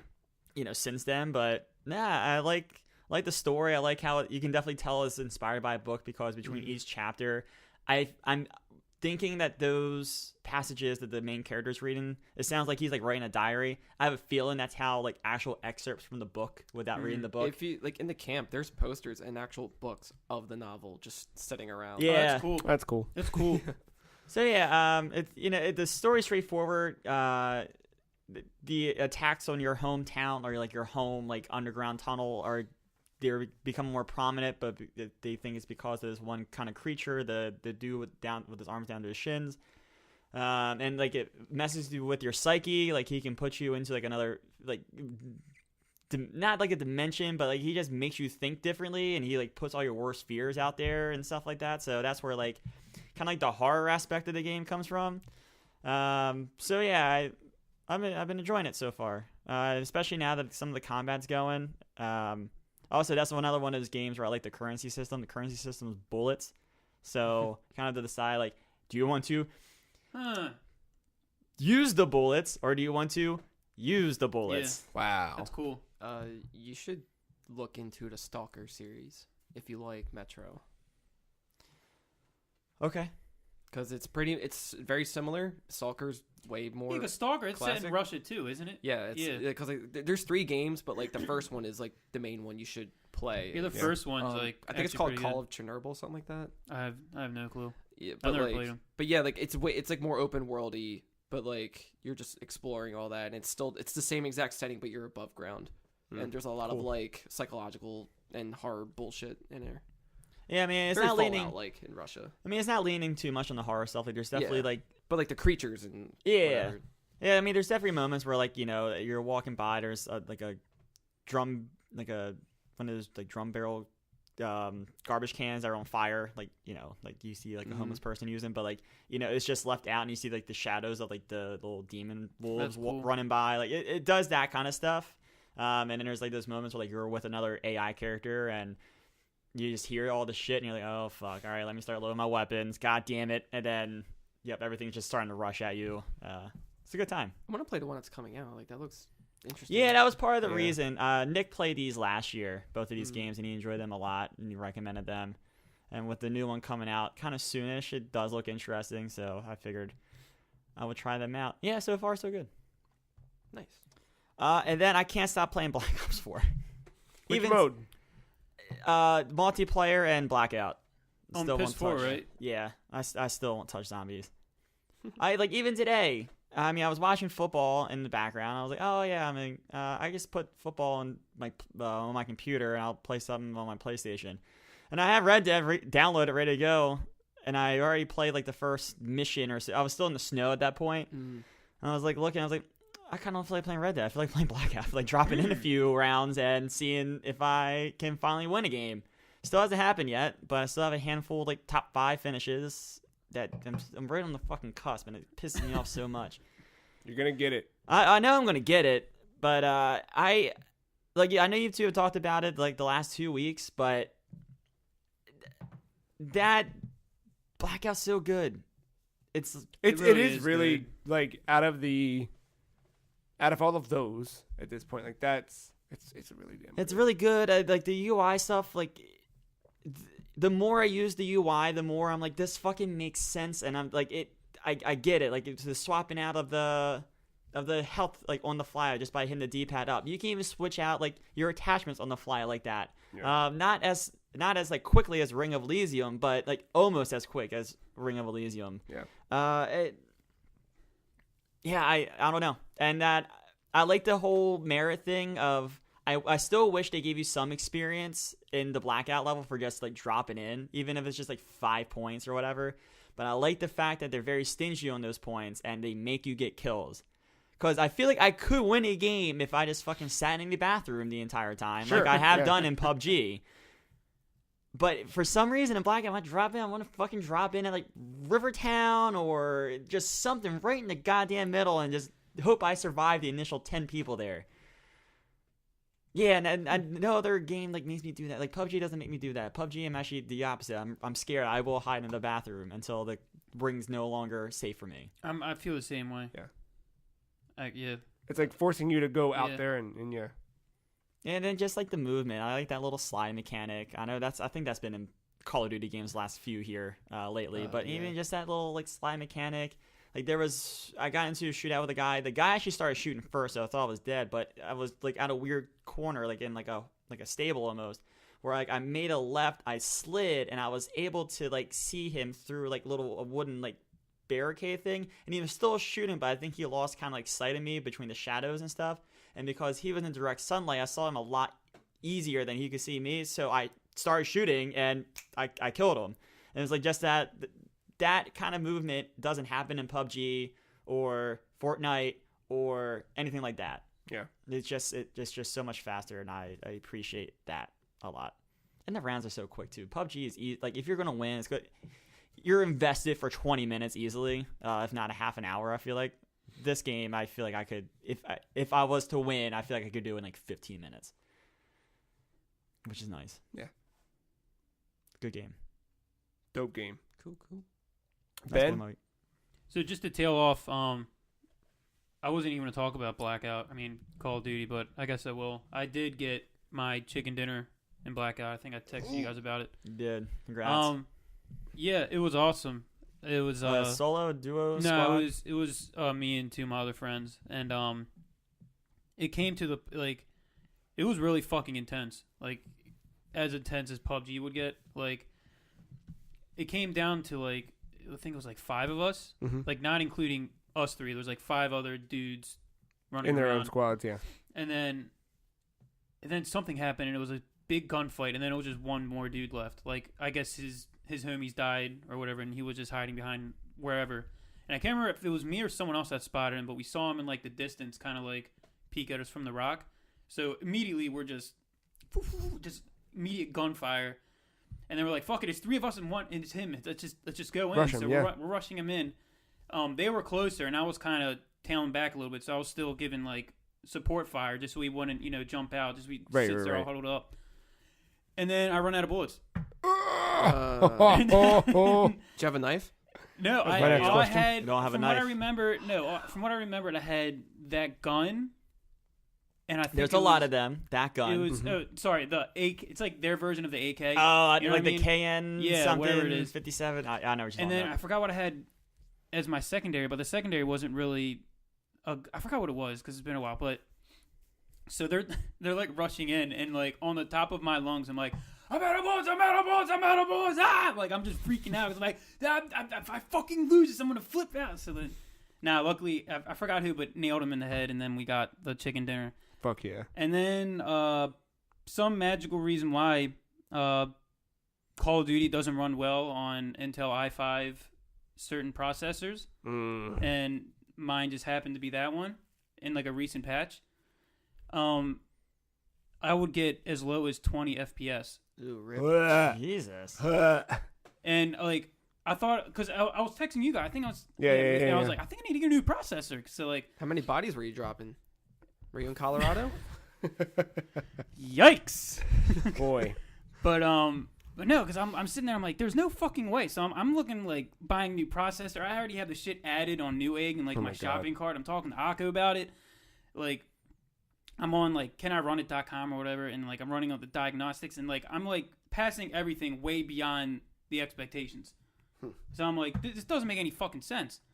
So like I turn my graphics on low, still like 15, 20 FPS. On like not even during blackout, it'll just be during like a regular team deathmatch round. I'm like, what is going on? Like I'm getting like pissed off. So I'm browsing through the subreddit, and finally someone's like, hey, I'm having this weird issue. This guy had like a 1080 Ti, and he's like, I'm barely hitting like double digits on FPS. And then like some other guy's like, oh, I am too. And then I'm like, I really hope it's not this, because I don't feel like dropping a couple hundred just for new processor. Right. Rebooting my motherboard, all that jazz. So yeah, I guess it was some recent patch, just fucked up with certain Intel i5 processors, and mine just happened to be one of them. God damn it. PC gaming, guys. That's the shit, man. PC gaming. I can't. Has it been fixed since? Couldn't tell you, because there's been this other game that came out, Soul Calibur VI. Dude. Don't want to play anything else. I'm buying it. I really don't want to play anything buying else. it. You remember when I was in a couple episodes before, we were talking about it, and it was like, oh, Soul Calibur's coming out soon, and I'm sitting here, I'm like, I don't know, I think I'm going to do Street Fighter and Soul Calibur. I think I'm going to pick Soul Calibur. Whenever I think of Street Fighter now, I kind of laugh. Because I'm like, this is like nothing compared to how amazing fucking noobs this game is. Like, I'm really? not the shit on Street, because I still love Street Fighter, but like, everything about this game, it just feels so much better. Like, everything down to like the rock paper scissors mechanic. Oh yeah. What is that? So it's this new mechanic. I'm not even sure if they like Fire brought Emblem, because is it what? Is it like Fire Emblem? No, like sword beats axe beats. It's bow? kind of similar to like Injustice, but not as cinematic. Okay. So I'll give you a scenario. Like, you're talking about like that armor, like, or that break system, right? Yeah. That combo. Okay. So say you're playing against someone online, and they're like, they know all your weak spots, so they're hitting you, and you're just sitting there and like basically just blocking and just praying for life that you're gonna make it. Mm-hmm. If you hit the rock paper scissors, I forgot what it is, the actual combinations, because on my fight stick I have it mapped to just a single button. Oh, nice. So when you do that, your character does like this animation that breaks through hits. Oh, cool. So as this person is like just swinging at you, you can actually break through that and start this rock paper scissors thing. Oh, so it gets into that. Okay. So, yeah. Got it. Yeah. So, That's but, what you mean it's by not the injustice completely breakable, because I mean there have been moments when someone would do it, and I'm maining Yoshimitsu, and he has a lot of like like his spin attack. Mm-hmm. Like if you get enough hits, it actually breaks it, but it's still very hard to break it. Well, here's the real question: does it happen? What do you mean? Combo breaker. It's essentially a combo breaker, dude. It's Like essentially a combo breaker. Right. So, it really is a rock paper scissors thing. It's like, I forgot what it is. I think it's like B beats A, K beats whatever. Yeah, it's like I think vertical beats horizontal, and kick beats vertical, and it's like whatever. I can't even Two remember. different ways of attacking, and then Yeah. there's a kick, and that's the triangle. Does it like only- prompt on the screen? Like pick one? No, No. you just. You just- Because okay. is that when it does like that Tekken slow mo up close thing? Yeah. It gets very cinematic. The camera turns for a second, and you're both going like slow motion. You see the wave following your Okay. weapon, and then that's when you're doing that. And then if you both hit the same button, obviously it's going to clink, and you just keep going. And I'm sorry, you did say it's a meter you have to build up, right? No. To get to this, you could just do it whenever. Yeah. Or it has to be in the middle of a honestly, combo. I don't even use it. Like whenever I use it, it's by accident. If that makes sense. Like I'm just not a fan of it so far. Maybe it's because like I've watched like YouTube videos on it, because it's more than just that. Like Astaroth, for example, I think it's like if you do something in the first round, and then the second round, if you do the rock paper scissors thing with Astaroth, he has the ability to instantly kill you. Like Word. He takes his axe. I don't know if you guys know Astaroth, but he's this big fucking dude, jacked up, big ass axe. He'll fuck you up. He's a slower character, but really fucking strong. And if you do, I forgot what it is. If you do something in the first round, it kind of triggers it in the next round. If you do the rock paper scissors thing, he essentially just takes his axe, smacks you with it, and just throws you off the level, because you can ring out in this game. Yeah. So you could just begin of the round, he can do rock paper scissors and just throw you out. Huh. But you have to do something in the first round. I don't know it is exactly. So it's like I said, it's more than just that. Like some characters will have like little like extra perks to it. Yeah. If that makes sense. It's such a fun fucking game. I was worried at first because like I had the only other Soul Calibur I actually played was 2. I don't know if you guys. Oh yeah. Because I mean, a lot of people consider 3, 4, and 5 like the dark ages of Soul Calibur. Yeah. How come? Yeah. Just because nobody fucking. It just wasn't as like fluid, and then it just I don't know what happened. We had Star Wars. Yeah, Yoda in there. Yeah, that was 4? 5 or 4. I think it was 4. Because Ezio was in one of them, right? Oh, that's dope. I think so. Yeah. But also Star Killer was in. Ezio was in 5. Okay, then 4 was all. 4 was the Star Wars. Yeah, 3 Star Wars characters. Yeah, Star Killer, Vader, and Yoda. What was 3? 3 was just where they finally introduced to create a fighter, and they had Zasalamel was introduced, Tira was introduced. Okay, but no guest characters. Thanks for bringing up Creative Fighter. I'm gonna get to that in a minute. But I've seen some shit on that.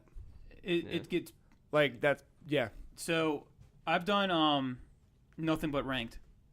Why? I thought, wait, doesn't this go against everything you just said about Street Fighter? Yes. Like 3 months ago, where you're like, you have to play unranked until you're absolutely, completely confident, and then maybe, just maybe, I'll play competitive. Let me explain. So, Street Fighter, their ranking mechanic is if you win, you get points to advance. It's like a level thing. But if you lose, like points. So, like, say if you're silver ranked, and off the top of my head, say 1,000. Well, congratulations, you got silver rank. So, say you're on 1,000. Yeah, you're stoked, and then you play the next round and you lose. You de-rank back down to bronze. So, just no thanks. That's why when like Street Fighter V, like I know it's just fucking numbers, ones and zeros, whatever, but just that at the end of the round, and it shows like who won and who lost. And it's not just like a little quiet thing. Like if you de-rank it, you do like a down arrow over your character. It's like boom. I'm just like, it's like I know the neckbeard on the other side is just sitting there, just like hollering and laughing at me. That's why it's the rage. Oh, do you actually see the up rank and D rank on both sides? Yeah. Oh. Yeah. So if you lose against usually someone, you see the rank, he knows but you don't actually. Yes. Oh. Yes. Well, I want to play this. Yes. See, now you can see why I was terrified. Of course you're going to message. Yes. Of course you're going to message. You see why I was terrified playing ranked in Street Fighter. God damn it. Soul Calibur is nothing like that. Okay. It's a lot friendlier. So, it's also a points thing. Oh, I thought that was all Soul Calibur just now. No, I thought that was Soul Calibur too. No. That whole but I guess I'm playing Street Fighter then. All right. Rewind. That whole thing, that was Street Fighter. Okay. That was Street Fighter. Soul Calibur, it's also points based. So when you win a round, you get more points. If you lose, you just sit at that number. Oh, nice. You don't actually lose. You don't de-rank. I think that's how Injustice 2 works also. I played a little bit of Injustice this week because I was thinking about Soul Calibur, but I wasn't quite there. But watching Titans and watching all the shit flashes back on TV, so I was like feeling that itch again for the superhero stuff. And I'm not going to play Arkham again because I don't have time. But I started playing Injustice and like I jumped into one ranked and I was like, no, fuck this. Just because I'm so out. Even playing unranked, there was one guy that just kept like rematching me over and over again and just beating the fuck out of me. But I was like, you know what, man? I'm going to make this guy's day. I'm going to let him feel good. Eventually he'll get bored. He didn't get bored. He just kept beating the fuck out of me. So that sounds exciting because then I'd feel like... Yeah, it's not as... I mean, you're still going to get upset if you lose a ranked match, but it's not a punch in the face. You don't lose points for losing. Right. You only gain. So it's a lot more friendlier. So when Marc brought up the whole it's called Create a Soul in Soul Calibur. Yeah. It's just create your own character.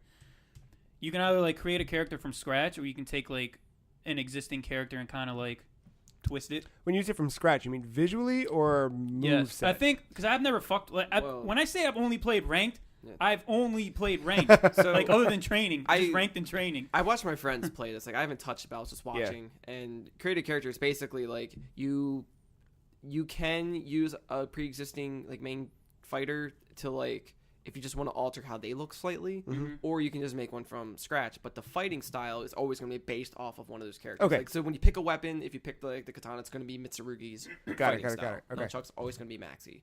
Okay. But you just make them look different. So nunchucks, you could make Nightwing? There's Maxi because he has nunchucks. No, not nunchucks. He has what? Are they nunchucks? Yeah, nunchucks. Yeah. Right. Maxi has nunchucks. But like you can create a girl version of Maxie. Yeah, or you could be a skeleton, or you can be a lizard, or you can be like whatever. It's it's very vast. in depth. I Yeah. mean, I saw WWE 13 Yes. in depth. Yo, did you see the Magikarp? Yeah. Oh, and Soul Calibur, right? Yeah. Yeah. Mm-hmm. Like you can make some shit in this game. Like you could just have just your forearms like Popeye and like a very deep voice and like a pink afro if you wanted, and just name your dude Bucket Boy. I don't know. Bucket. The character you I've made? seen a lot of. That's what they made. Can make a I've horse seen a named lot of Pony Sam Brown. interesting stuff. Pony Soprano. Soprano, Boy, let me awesome. tell you. No. So here's the problem: you can play those characters in ranked. Oh, So there's this. No, I want to say internal battle, but it's more like an internal debate in the Soul Calibur community, to whether they really should be allowed or not. And I'm on the fence of no, they shouldn't be allowed, because on PC, especially PC, there's like hacks going around. sure. I don't know if I sent it to you, but there was a guy that just made an apple, but it was just an apple. You couldn't see his weapon. Modern you couldn't day see his silhouette or fusion. anything. It Yeah. was just an apple. And like you couldn't, like the grunts he used, it sounded like a mouse. It was like really like low. Oh yeah, because you can change it's the like voice very, pitch. Yeah, you can change it. It was very faint. So Yeah. the problem with that is Soul Calibur, you're using swords or weapons. Right. A lot of times you see where the person is swinging said weapon and you act upon that. If you're a big circular apple and somehow there's invisible hitboxes going around, that's a problem. That's like a PC problem. No, yeah, it's a PC problem, So definitely. I would assume like a tournament problem, or a tournament they'd be playing on PS4 See, anyway, yeah, right? on PS4, but a lot of I haven't run into it yet because, I mean, I don't play on PS4 and it's not crossplay. But there are instances when people have fought against others and like on consoles that don't have said cheats, and it's still somewhat of an issue. Like, not to that extent, but they'll create these characters when it's just like, that's not what. See, like I thought it wouldn't matter just because of the weapon style. It's right, like, if it's that always character. based on a character, yeah. Yeah, but I guess if it's obstructing. Yeah, they'll create characters that obstruct the view and kind of just. Yeah, I could see somebody just making a character just to troll. Oh, 100%. This is Yeah. Magikarp's time to shine. Yeah, that's finally, true. he's finally gonna win some battles for you. If that's the case, then yeah, I'm with you. Before I was like, Ben, you're crazy, but now I'm like, Yeah. no, this makes But sense. I mean, I think it should be allowed online, not necessarily ranked, because ranked it's ranked. It's like It's the competitive mode of Soul Calibur. yeah, You know what I mean? you want it to be, Although I will laugh my ass off if I got into a ranked match and I saw a fucking apple yeah. or a Magikarp or a goddamn Crimson Chin. Like Guy I said, Fieri. I haven't encountered it myself yet. Any like real issues? I have played against like. I mean, it's like a not issue, but like I've faced people that create these characters, and I'm like, well, it's like I'm facing a new character because it's no one in this game plays the way the person made the character. Like, and I don't know how to. Yeah, It's like a new challenge in a way, so it's like an issue, but not really an issue. I mean, you're gonna get Maybe- new characters no matter what. Maybe there should be like a separate ranking for like created. That's characters. that's what people are saying. Isn't that Like, how it worked with Smash? with like custom fights. Yeah, where yeah, it's yeah. like if you're playing with that stuff, then I think you're only fighting people with that stuff too. Yeah, Yeah, I something think like so. that. Did there's a story mode? I know you haven't touched it, yeah, but there's 2 story modes. There's one. It's when you create a soul, okay. and you then can there's run through. one when you just play as one of the So that's similar to existing characters. the 3, because 3 had like a full on like campaign with your fighter. I mean, from what I've read, like it's really good, Yeah. single player wise. Yeah. I have no intention to play it.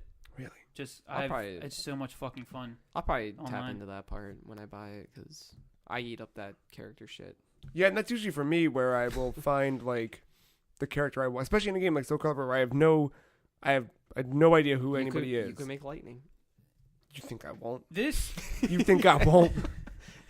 the thing with this Soul Calibur is it's very welcoming to new players. Like, I like that. You don't need to know jack shit about any because technically this is like a reboot Yeah. in a way. Oh, yeah. Like It's it happened before 1 or some shit or around the same time. But you know, I mean, like I said, I haven't played since 2. Yeah. And the thing with Soul Calibur is usually each time they make a new Soul Calibur, they mix up the move sets of the existing characters a little bit. So if you were like a god with Yoshimitsu in 4, playing 6, I mean, it's going to take a little while to get used to just because they change him around just a little bit. Yeah. I mean, that said, Yoshimitsu is my main character. He looks really good in this one. He's so much fucking fun. The thing with him, though, is he's a very risky character. There's very easy ways to kill yourself. Oh, yeah, because like you can stab yourself, but in doing so, you're also stabbing them. Yeah. But it looks like you're like vulnerable. When See, you're really that's a good thing to do. Like, say you're playing against someone, and it's the final round, and you have a little bit more than half health, and the opponent has like a little bit less. If you do the suicide thing, it's unblockable, and it just kills them. You would have to like dodge it or like run away from it. There's that. There's this grab mechanic that I was kind of iffy about. It's kind of why I was maining with Mitsurugi a little bit. If you do a forward grab with Yoshimitsu, he puts his hand on your head. If the opponent techs it, so if the opponent guard breaks it, it doesn't actually do a guard break. The animation and the grab still plays on. So if it's a success, if I do it and it's a successful grab, I steal health from the opponent.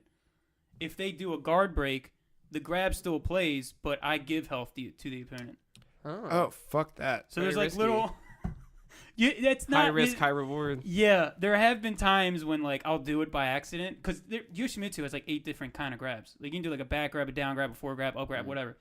There have been times I'll do it by accident, and then like I steal health from them because they forget to tech it. So I'm like, hey, thank God. But there's been at least 2 times when it's like last round, it's like nail biting match. I must have no health, and I pull off the forward grab, and then I give them health, and I die. Oh, this is so awkward. This is so awkward. Well, now time to really kill myself. Yep. But yeah, it's a fun game. I highly recommend buying it, especially with the recent character announcement. But I'm sure we can talk about that in the news, I guess. Talk about the news. But yeah, that's all I've been playing other shit, but yeah, it's mainly Soul Calibur. So much fun. I was already like thinking about it. Wait for a Christmas sale or some shit or whatever. Then that character announcement happened. And I was like, well, it like when I was playing the beta, I was just playing through all the characters. Honestly, I felt like everybody was fun to use. So yeah. It's just a fun game to play. I like it so much. Yeah, because I need a new fighting game. I haven't had one this year. I think Smash will fill some of that, but not the same. Yeah. I played a little bit more Tomb Raider earlier in the week. Got a little bit further in Rise of the Tomb Raider, that is. I like it, but I also haven't played it since the beginning of the week. Work's been a little nutty as I get ready for vacation. My intent was to finish this before vacation so I could jump into Shadow of the Tomb Raider during vacation. The more I played this game, the more I'm like, right. Maybe I'll just play Destiny 2 during my vacation. Yikes. I think that's kind of where I'm leaning. All right. Matt is so disappointed in you right now. I know. I warned him this would happen. I just don't get it. It's fun to shoot shit. It's fun to shoot shit. Play Blackout. It's different. It's different.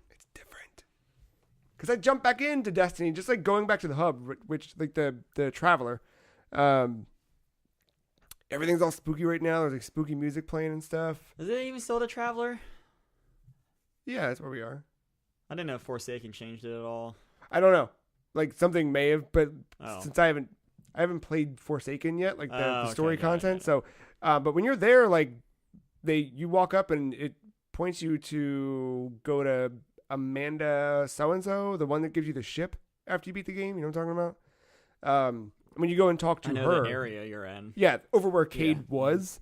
You walk over and she's like, boy, it's so sad what happened to Cade. So like in that world, even though I haven't played Forsaken, they're letting you know Cade is dead.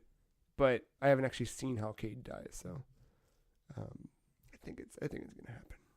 Sorry. Yikes. Yeah. It's fun. I don't know, man.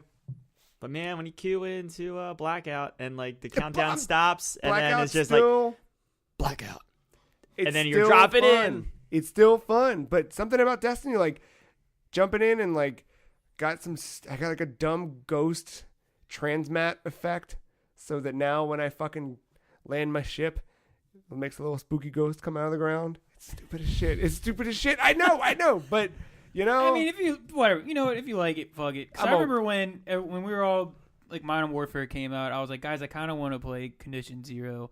And they were like, Ben, you fucking idiot. I'm like, I know how you feel. Okay? It's just a thing. It's fun. I like changing the colors of my outfit, finding stupid shaders to change guns around to, flying around in the Sparrow. It's dumb, but it's fun. I still want to see the end of what's the other one that we didn't play? Warmind. I want to play through that and then probably get Forsaken just to see what's going on there. And there's a thing. I know it's just a numbers game, but I want to see my numbers go up. I looked at it and like my hunter that I started the game with is level 20, light level like 331 or something, and I jumped in and my witch, I call her a witch. I don't know what it is. What's the other one? Is it Warlock? Yeah, but it's a witch. Okay. The witch is Sabrina. Yes. Oh my god, I could make a new character. You could make a new character. You have a witch character? No. All right. Well, look, this week. Fired up, boys. Anyway, but I jumped back in. I really just jumped in. It was between playing Red Dead and playing Sabrina, or watching Sabrina, and I was like, I need to do just 30 minutes. And I jumped in. I did the first step of I forget what they call it, the something of lost souls.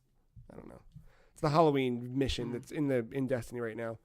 And it was the same shit that it always is. You drop in, it says go to this cave. You walk into the cave. There's a bunch of the same enemies, no new enemies. It's minotaurs and harpies and whatever the hell else. Kill them, hold square next to a thing that drops from them, hear a voiceover, go to the next checkpoint, like rinse and repeat. It just feels good to do it. And it did change like the environment a little bit of this cave. They added in like a special little spooky bone wall.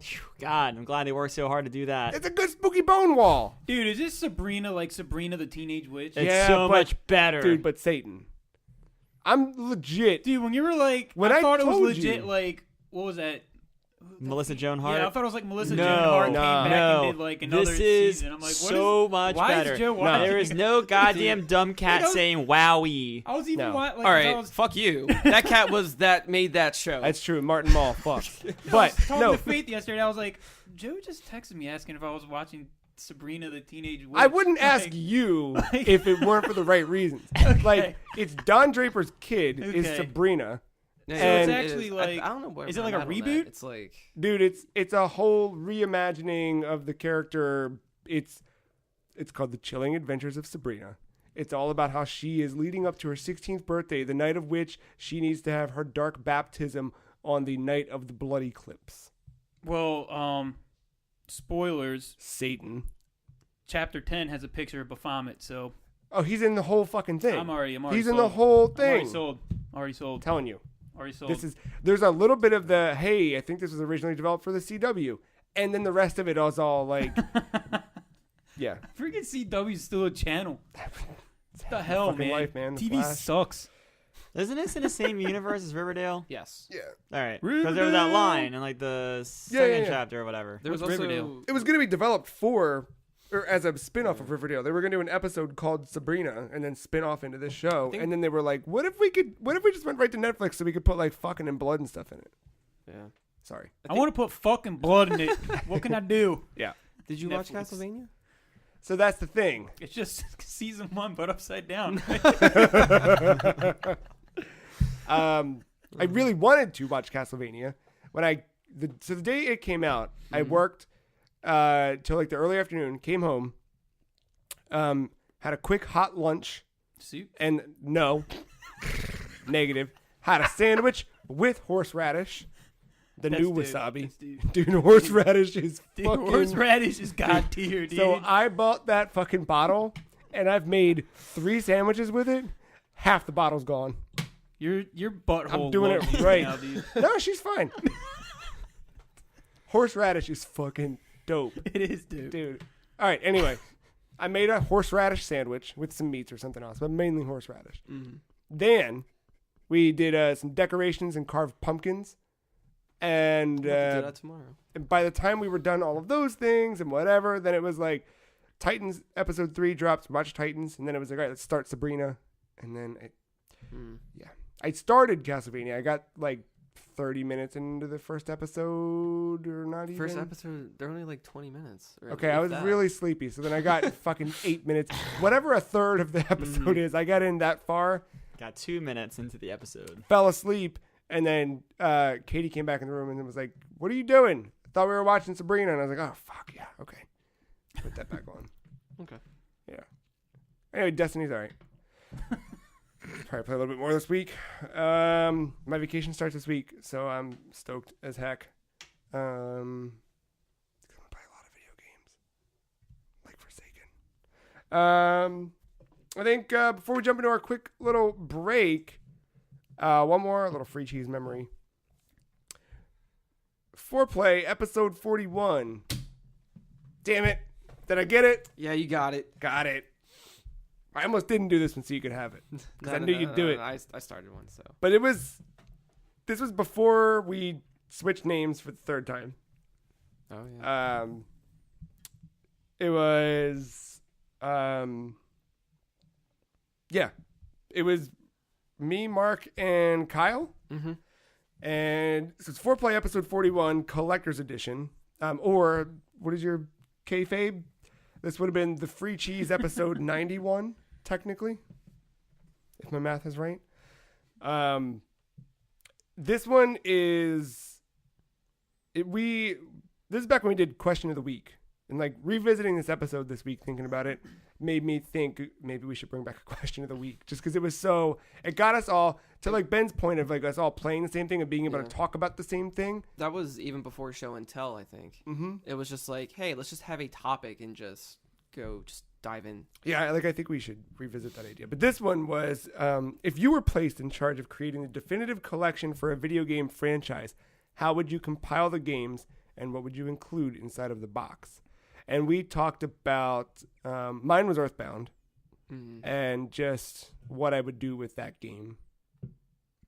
What was yours? It was Zelda. Yeah. But you wanted all of them in one? Is that what it was? Everything was like, it was like a compendium thing, but it was all in like a like treasure chest. Yeah. Or something. Like it was pretty neat. Yeah.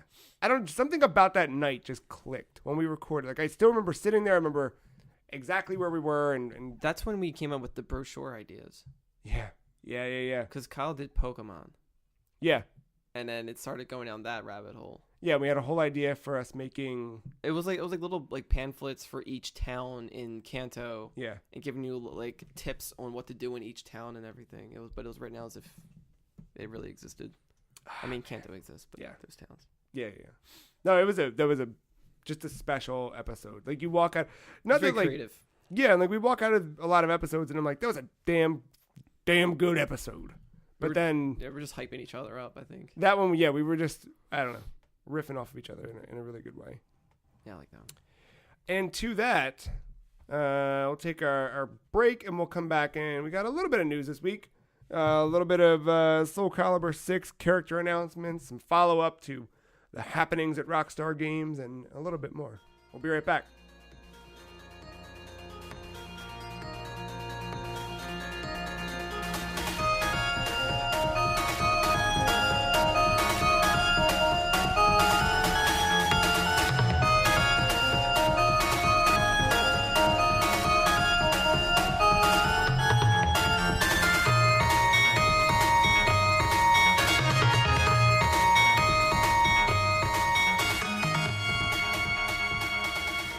We're on the other side of the break. Congratulations, you've made it. We've made it. We've all made it. Let's kick things off with one more memory. This one comes from the future. What? Yeah, I've been there. I've seen it. Oh, shit, dude. What are you Safety not on? guaranteed. In 2019, Uh-oh. we will sit right here at this table Yes. and make our yearly predictions. Yes. And for the third year in a row, the first thing out of Ben's mouth will be Shenmue 3 gets delayed. Oh, man. Oh, man. You're not wrong. Yeah. Steam page is up. Shenmue 3. Dude, there's a Steam page up for Death Stranding. I mean, like... Guys, believe me, I'm not holding my breath on it either, okay? Come on. Oh, man. Christ. Yeah, that is... Predictions, generally speaking. Predictions are yeah, always that's where like, I was saying. Those are my favorite that. episodes. every 6 months we do them because we do E3. Yeah, we do E3 and annual. Yeah. The annual ones are fun because like E3, we make the predictions within 24 hours of the podcast going live. We're all wrong, and then 24 hours later, we're like, we were wrong. The annual ones, it's like it's a thing. It's like we put it out there, we wait, and like throughout the year, there's the occasional well, fuck that one up, or like motherfucker. It's usually those two extremes. Then you sit down and you're like, got it. That's like how half of them, I think, for everyone are like realistic expectations, and then because we make each other do 5, they all turn into hopes and dreams that never happen, and that's when we're completely wrong all the time. Except the one year that I stopped predicting that there would be 2 new Metroid games, because every year I was like, there's gonna be a 3D one and a 2D one, and then I fucking don't say it, and then they come out at E3 and they're like, Metroid Prime 4, also suck this, and then we got it, and it was horrible. I'm so maybe screaming. So maybe you need to stop the whole region-free campaign. I did. I didn't bring it up this year, did I? I put it as a free cheese prediction, but not a Joe prediction. I guess. Yeah, I didn't predict that shit. I'm telling you, boy. You're putting... There's gonna be a Nintendo Direct this month. They're gonna go, hey y'all, region free means Mother 3. They're going to come out. Reggie's going to be wearing one of my shirts. God damn it. He found it. Forced to wear it. Huh? Forced to wear it. No. Voluntarily. Speaking of forced, that's probably not the best transition for this. Probably not. That segue. Yeah. Well. Jason Schreier over at Kotaku.com spoke to 34 current and 43 former Rockstar employees between phone calls, emails, and text messages. Rockstar Games told current employees they were allowed to speak to journalists so long as they gave HR a heads up, but almost all the people who spoke to Jason Schreier requested anonymity. Some said they feared retaliation for being candid about their negative experience at Rockstar, and some said they were worried about coming across as dishonest for sharing positive stories. So, interesting.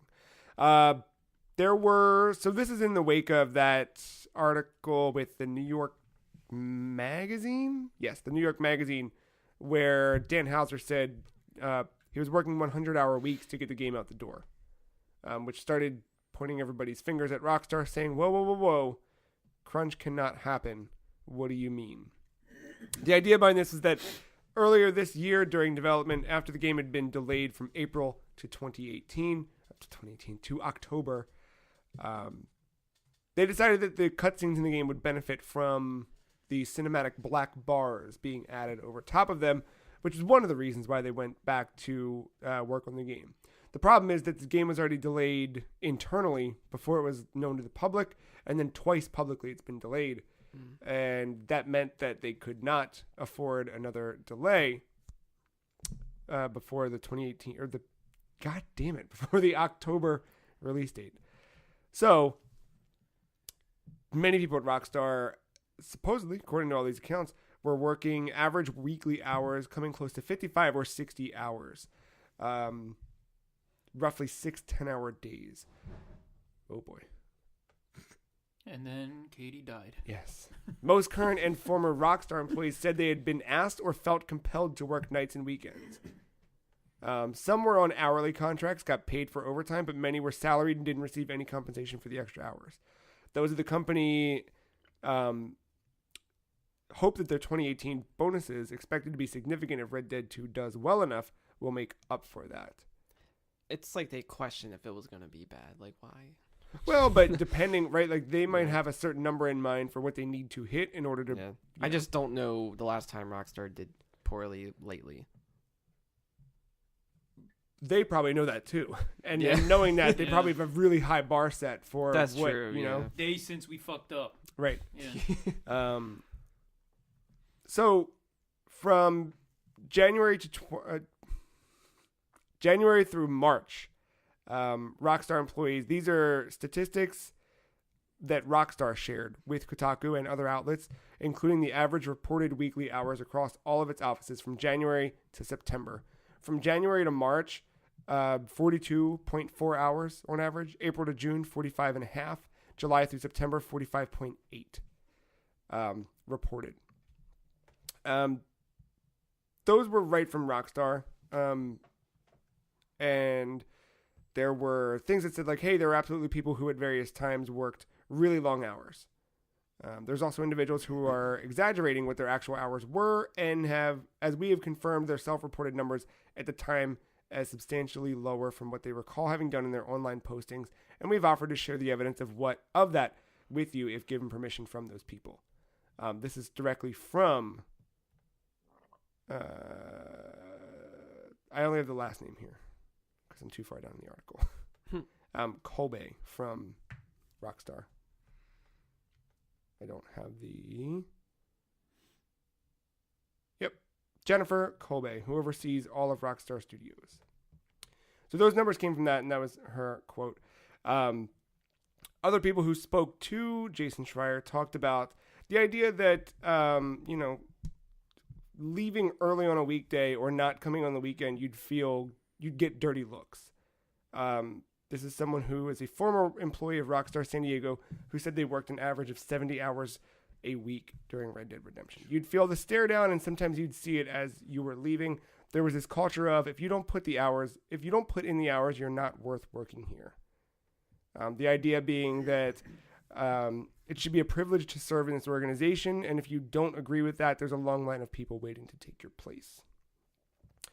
So I wonder how much this varies studio to studio, like different arms, different departments, depending on whatever, because there's certainly that idea.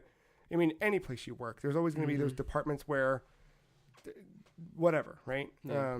This has been such like a thing for not even the game industry, though, just I guess the entertainment industry in general. Mm-hmm. I mean, I'm glad the public's more aware of it now, but I mean, at the same time, it's like, because there's gonna be like the neckbeards that are protesting against it and not buying. It's like, well, half of your game library, people were probably crunching worse. Mm-hmm. You know what I mean? So it's just like, it's dirty that this is happening, but at the same time, you're gonna cry foul that the game's gonna have to get delayed because HR says, hey, our employees can only work 40 hours a week. Yeah, that was exactly my point. That same neckbeard, he's the one, if they don't talk about if they don't crunch, and then they delay it until like April 2019, and he's like, well, what the fuck? What the fuck are they doing over there? Right. Why aren't they crunching or, whatever. Right. Dumbass. And it's like half the people that, well, not half, but like pretty sure all of them, like all that work they put into it, and then to not show it. Yeah. That's even worse. I don't know. It's like it's such a. It's like both decisions are horrible because like you don't want to support a company that keeps doing that to people, but at the same time you want to support the people who did this work. Yeah. I mean, if you're the one in that protest mindset, like it's a double-edged sword again. Like it's weird, but well, it's like the Telltale thing. Like after all of that, part of me was like, oh, I should go play those Batman games because I didn't play them, and I feel bad for all the people that worked on it. It was like, oh wait, they won't see a fucking penny of this, so why would I do it? It's only going to go back to, I don't know. I mean, obviously not all studios are like this. I imagine they are though. Like, I feel like all game development is like anything. You think about like your own job. Like, how much do you do that's not like? There's, you know what I mean? Like, so, okay. For those that don't know, I actually have my degree. It's basically game design. Yeah. I remember the very first day of class it was like a game. This is how long it was. Game development in Flash. That's how long ago this was. The very first day, the instructor gave us like this 15 to 20 minute, like, not even like rant, but it was more of like a heads up, like, hey, if you're going to go work at a game development company, just expect to work your ass off. Mm-hmm. It's going to suck. You're never going to sleep.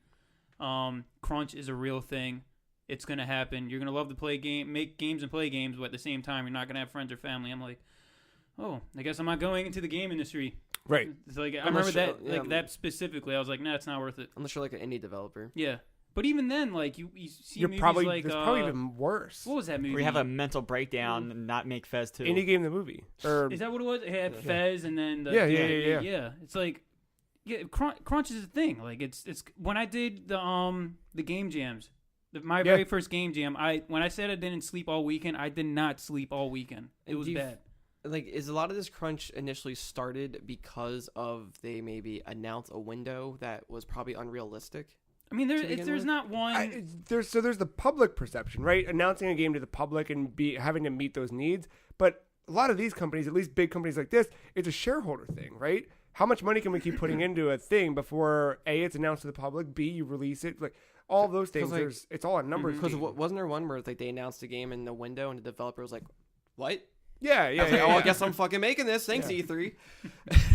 I mean, this fucking website was built on that. That was Final Fantasy VII. Yeah. That was just a tech demo. 7 times. Was it? Where's that game? When we launched all of this, like I didn't know how the fuck to build a website. I literally didn't sleep for a weekend. I think I slept like the first weekend, the year before the free cheese, when we had just the blog. It was like, I didn't know what the fuck I was doing. I stayed up over the weekend and learned how to do all of that. And then when we were launching the free cheese, like the whole build up to launch the free cheese and get the site up and running, like I think it was actually running probably mid-October, but we didn't like publish it or go live with it until October 30th. And it happened because like I didn't sleep. I was just like, all right, let's get this done. Like I slept an hour and then it was more, and then something breaks, and then you know what I mean. Like it's all those things. So I can totally see how you get to that point because you end up, I don't know, you want to make the best thing ever. Yeah. And there's the part of you that's like, I'm dying. I need to sleep. Also, that was 5 years ago, so I was much younger, and I could like do that shit. Now, you know, if I go to bed like a little bit past midnight, I want to die. But I don't know. I don't know what I'm trying to say. I think it's easy to fall into that when you're passionate about what you do and you care about what you do, but it's a tricky thing because you got to make sure that you're. I don't know. Well, I've read online like there's people like more like game development veterans. Yes. And because when this came out, I will just read about it on Reddit, and I follow like the subreddit called Game Dev, and they were talking about it a little bit on there.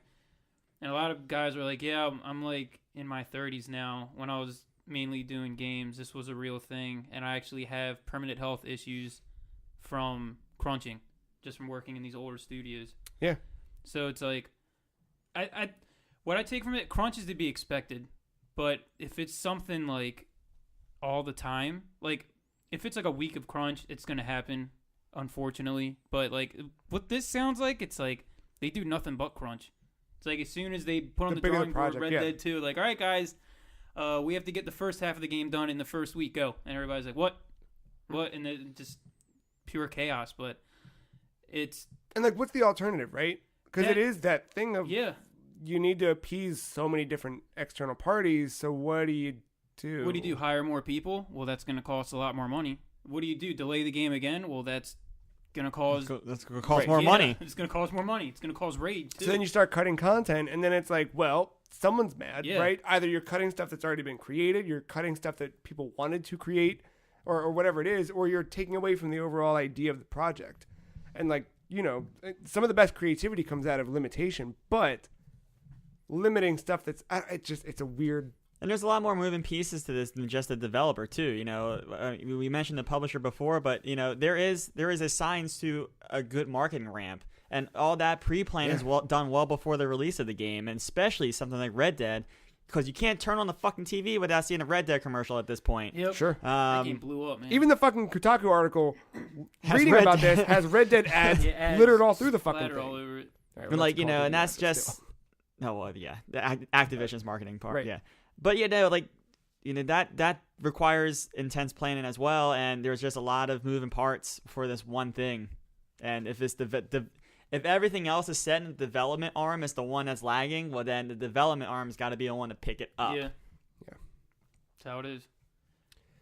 So, I mean, what do I say about this is go read Jacked. It's the guy that did Masters of Doom. Yeah. But he did Rockstar, and it's a little dated because it's around the time Rockstar did GTA 4. But he'll talk to these employees, and the one guy was like, yeah, when I wake up, I take amphetamines because I don't sleep. And then when I get home from work, I can't sleep. So I just drink myself until I can get 2 minutes of sleep. Jesus. I'm like, okay. That guy fucks. No, he doesn't have time to fuck. How can he fuck? But yeah, it's a good book. I highly recommend it. Yeah, Jason Schreier's article is about 9 years long. There's a lot to. Well, it's a lot to talk about. I mean, it is. I mean, he every comment he received, he publishes. Everything is in there. So I don't think this is the last that we're going to hear of this. Obviously, say this has been a moving story for the last week here. I feel like, and now that the game is out, I'm sure there's going to be more pieces to it. Well, Red Dead Online's coming. Sales, that's right, Red Dead Online. Yeah. So I don't know. I hope something's done about it. I really do. Whether I don't know if just to not get into politics, but unionizing and all that. I don't know. It's a very smarter people than me situation. can figure something out. Maybe. Yeah. Speaking of smarter people than me, someone delayed the closed beta for Artifact till November 19th, although the game's still set to release. I thought the game already came out. On November 28th. God, I would be sitting here talking about that fucking thing nonstop. Remember when Elder Scrolls Blades was supposed to be out already? I forgot about that. And it got delayed. Dude, I completely forgot about that. It was the mobile game, right? Is that not? Was that supposed to be out? Yeah. Oh. Son of a bitch. I thought that beta was supposed to be out, not the actual game. Either way, it still got delayed. Are we talking about, is Fallout 76 in the news? I don't know. Is it? I didn't post anything about it. Did you see that kind of apology letter they put out? No. Well, for what part? The bugs for the... Okay. They put out this like really weird letter, and everybody was like, "Oh, it's their apology. It's another buggy Elder Scrolls game, ooh, or Bethesda game." But yeah, I don't care. But that's just the fucking beta. Yeah, it's expected. The actual release of this game is going to be a buggy mess, and you're going to fucking play a beta. Right. I'm fine with it. This was an interesting story. So, At Games, makers of such classics as the At Games. I still gotta bring that Genesis. Yeah, I still want to see. I still gotta bring that. I keep forgetting about it. No, so At Games is the hardware manufacturer behind your fucking CVS, Walgreens, Sega Genesis stuff. Mm-hmm. And maybe I think they might do the Atari stuff as well, but they definitely do the plug and play. Same thing. Whatever. Dope. They're at it again. There's a $20 HDMI plug-and-play Bandai Namco flashback machine. And apparently, so they sent out, the developers at Games sent reviewers a boxed version of this thing. So a month ago, before it released, reviewers went out, they reviewed it, gave it, generally positive overall. Hey, for $20, pretty good, right? They sent them a better version, a more optimized version than is actually on the store shelves in Walmart and wherever else. Why? How the fuck do you make a better version and make it worse? So you know what? I asked about a lot of E3 reveals when it looks good at E3 and it looks like shit when it releases. Dude. Well, no, that I understand because there's actual optimization. But if all the games were there, straight up scummy. So is that legal? No, fuck no. It's called false advertisement. Yeah. So they basically, sent this to reviewers to get a good review. Apparently, the final release uses the NES ROMs of classic arcade games. Which, if you've ever played Pac-Man on NES, you know that like Garbage-arino. Yeah. NES sucked anyway. I mean, like they never. I mean, that was good. That's a good one. So it only has like 2 good games. Let's. What you got? Mario, Sonic, and Sonic and Crash Bandicoot. Sorry. Speaking of Sonic, Battlefield 5's Battle Royale mode not coming until spring of 2019. So while Call of Duty's lighting up the streets with Blackout. Battlefield 5. The game's set to release next week, next month, soon. Is anyone even going to care about it by that point? That's bad. I mean, it's got to happen, right? I mean, yeah, but like, I'm like not in the mood for a World War II thing right now. I feel like that's my problem. I don't know if Battlefield fans will even still be playing Battlefield. I mean, I fucking love Battlefield. I usually get each one that comes out, but I'm probably not going to get this one. Not at launch anyway. Yeah.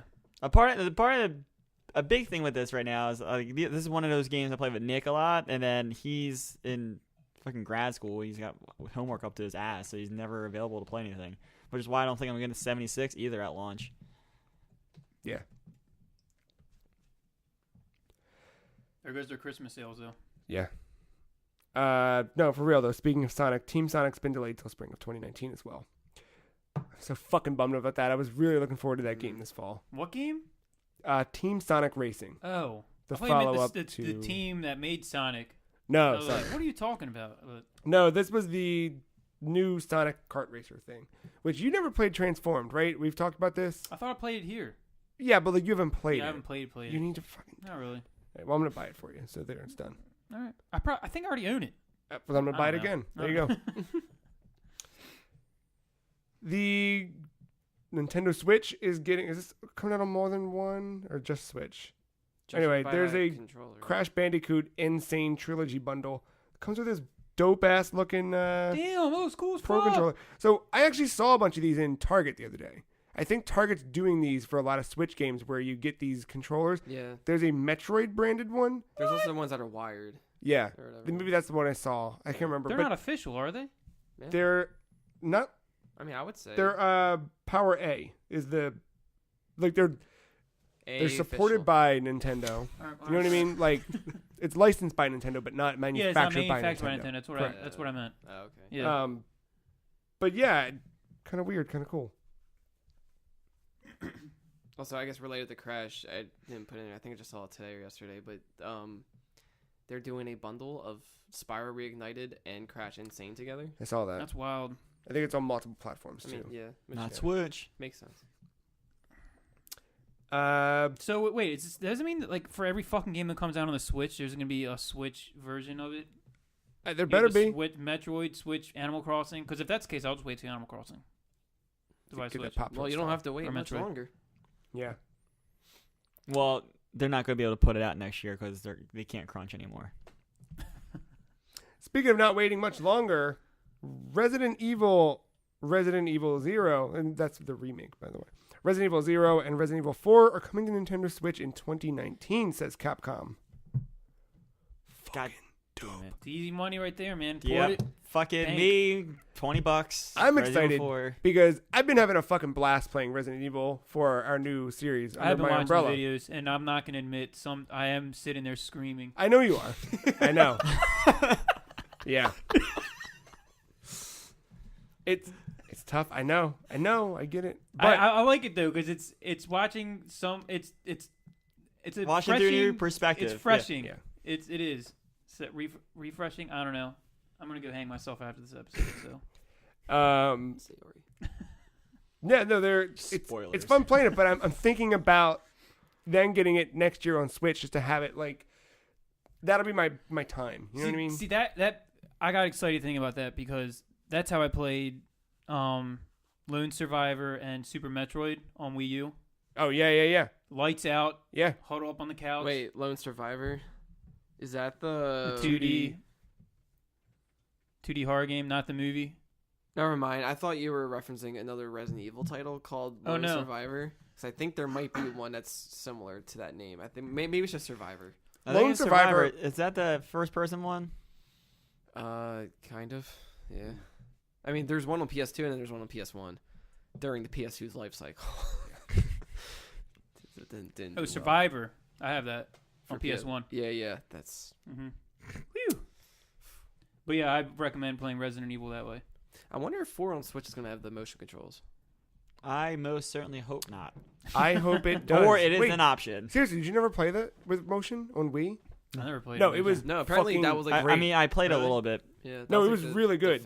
Really good. Like, I got the Zapper thing for Umbrella Chronicles. I think I bought it for that, but I also like played Link's Crossbow or whatever. I felt like RE4 did them better than I really liked that, so I hope it has it as well. It can't not, right? Like I still like GameCube controller personally. Yeah. Speaking of spooky stuff, Medieval PS4 remake trailer should be out in just a few days on Halloween, according to Wario64 on Twitter. I'm assuming this came from elsewhere too. Yeah, I've seen it elsewhere. But Wario knows all. When I found that, I didn't even see a website post about it. Yeah, Wario knows all. It's okay. Just follow Wario64 on Twitter. All of our news comes from Wario every week anyway. Like that and Nibble. Yeah. I'm kind of upset because I missed out on that OG Medieval train on PS1. I never really played it. Yeah. It's hard to play. It's really... I tried playing it like a couple years ago. It's rough. And it's rough. I like the idea behind it so much. It's just why this is happening. Yeah. Trying to play it these days. It's like, trying to go back and play the original Resident Evil, which I still want to do kind of. But yeah, the remake is based on the PS1 version. It's not a remaster. It is a remake. Okay. And Other Ocean Interactive is working on the development. Other Ocean, they've done a lot of good port work and things like that, from my recollection. So that's just to clarify, this is like the same treatment Crash and Spyro got. It seems to be, yeah, okay. Which is nice. We got 2 more news stories this week. One of them popped not too long ago, but if all signs are correct, later today, when you're listening to this, the Steam Halloween sale should begin. According to someone on Twitter, who probably is no longer allowed to sell games on the Steam store, posted a screenshot of something from Steam that says, "Do not post event details on the Steam community or on your own site until the sale has officially begun." Whoops. The tweet states, "It does not say I'm not allowed to post it on Twitter. It only says about Steam community and my own sites." God, winky face emojis. What an idiot. So not only has the Halloween sale been revealed, supposedly, but both the autumn and winter sales as well. So if this is correct, the Halloween sale runs from today, October 29th at 1 p.m. Eastern to November 1st at 1 p.m. Eastern. The Steam Autumn Sale, November 21st at 12:55 p.m. Eastern to November 27th at... That lines up around Thanksgiving like last year, right? Yep. At 1:05 p.m. And then the Christmas or winter sale from December 20th through January 3rd, which those dates seem relatively... They make sense. I guess we'll find out later today. And then we have one more news story. But before we do, I want to talk about one more free cheese memory. Speaking of crunch, I don't know that I miss doing them all the time because of how much last minute work went into it.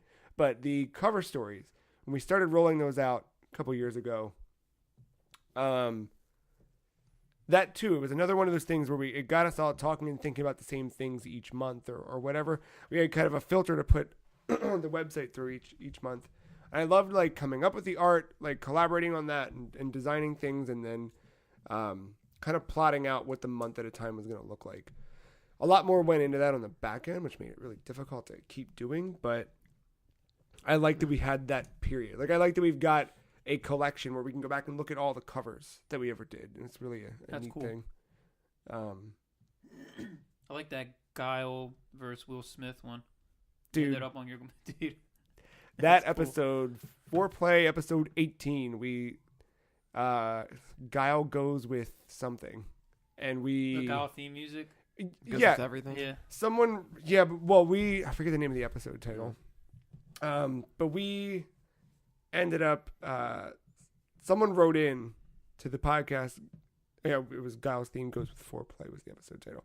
Somebody wrote into the podcast and requested, or asked the question, something like, why is Guile's theme so good, or something like that. And I had not heard, I didn't know the meme. Oh, really? I didn't know Guile's theme because I was not a big Street Fighter dude. And I was like, I don't know what the fuck what? And everyone was like, are you kidding? You haven't heard it? So we took a break and they like made me listen to it. And then we just fell into it. And then I went back after we were done recording and just started splicing it into all these random spots in the podcast. So as you're listening to it, just over and over and over again. It's a good theme. It's really fucking good. Final news story? Or you got any other memories before we jump in? I liked when we did that one live stream of Smash. The three of us? No, it was back at your apartment. Oh, that one. And it was just back when we did the tournament. I think it was the same day, but I don't know if we streamed that. But I think we streamed the tournament. Maybe, I don't know. It was like 2 hours or more worth. When it was all of us. It was like some other friends. Everyone came over. We just had some like all these different nicknames we made for the characters. Oh my god, it was ridiculous. Yeah, that was a lot of fun. Yeah. We had a good time with that. Man, that I remember. Speaking of streaming, I did a Super Mario Maker stream one night, and I was just playing through random levels that people were submitting, and just getting fucked up. And then people from work were texting me about watching it, and I was like trying to play and like, wait, what? And just getting destroyed on the screen and having fun. But then that led to us streaming Super Mario Maker a bit, and people catching on, because that game still, I think, has a pretty prominent community that are like always talking. So that was one of the first times that we really had a strong interaction with like a fan base, because people were like started following us. They were like, so which hours do you guys stream Super Mario Maker? We're like, we don't. What do you? That's not it. I guess we should. And for like a month or so, like I remember you did one, right? I remember Kyle and I did. I don't know. But we would sit down and we would stream, and people would submit their levels, and we would, try and beat their levels. And sometimes they were not so great of levels, and sometimes they were like, holy shit, this is like masterfully crafted and hard, but not hard in the way that like makes me want to scream. You made me do the one where it was all like crouch jumping. Yeah, that guy fucked us up live on the internet, and like he was watching the whole time, and it was really cool. That's cool. That's cool. He ended up like, this is back when we still had like subscriptions on the website, not subscriptions, but like you could become a member of the website or whatever, back when I had it open for registration. And he like signed up right away and like signed up for the newsletter. It was cool. Yeah, that was pretty neat. Yeah, just the dumb shit like that. I screaming at Kyle every week. Or if you're streaming Castlevania and somebody accidentally force quits the fucking live. Yeah, it's fun.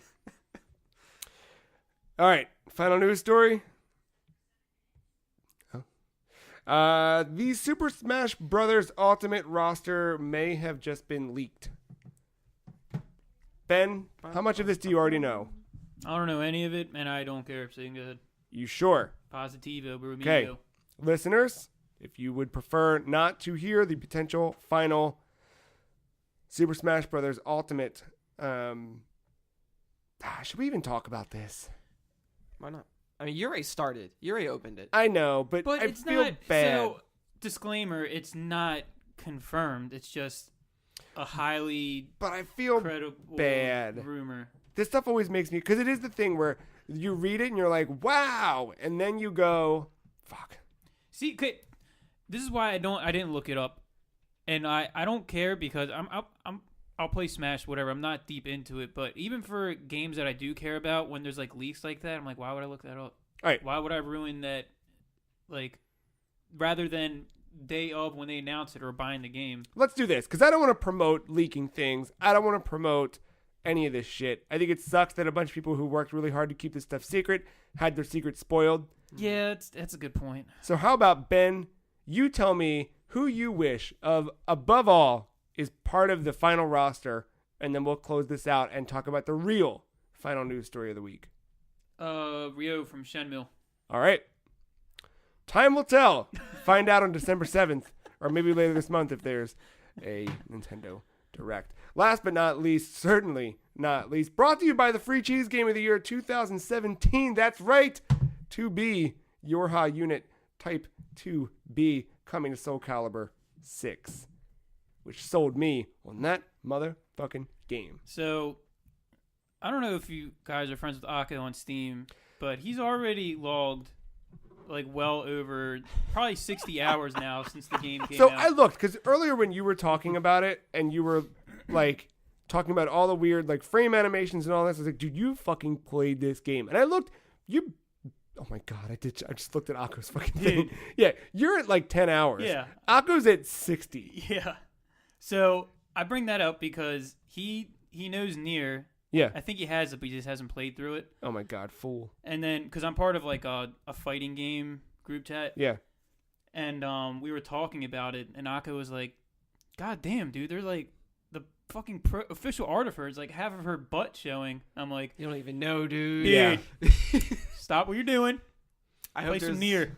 You have no idea. Hope there's a move in that game for Soul Calibur where you just click in both your sticks. God damn it. And also, how fitting is it that they put Ivy up against her in the trailer? I still didn't watch the trailer. Dude. I didn't watch the trailer. I did, but I just saw the beginning part. The when they were trailer like, starts with TV's Ivy's fun. ass facing the camera, and then it's the 2B trailer. I'm wondering if You should watch the trailer. What's his name? Why can't I think of his name? 9S? No. Nines? Developer. Oh, Yoko Taro? I'm wondering if he directed that trailer. Oh. He might have tweeted about that. It is very near. Yeah.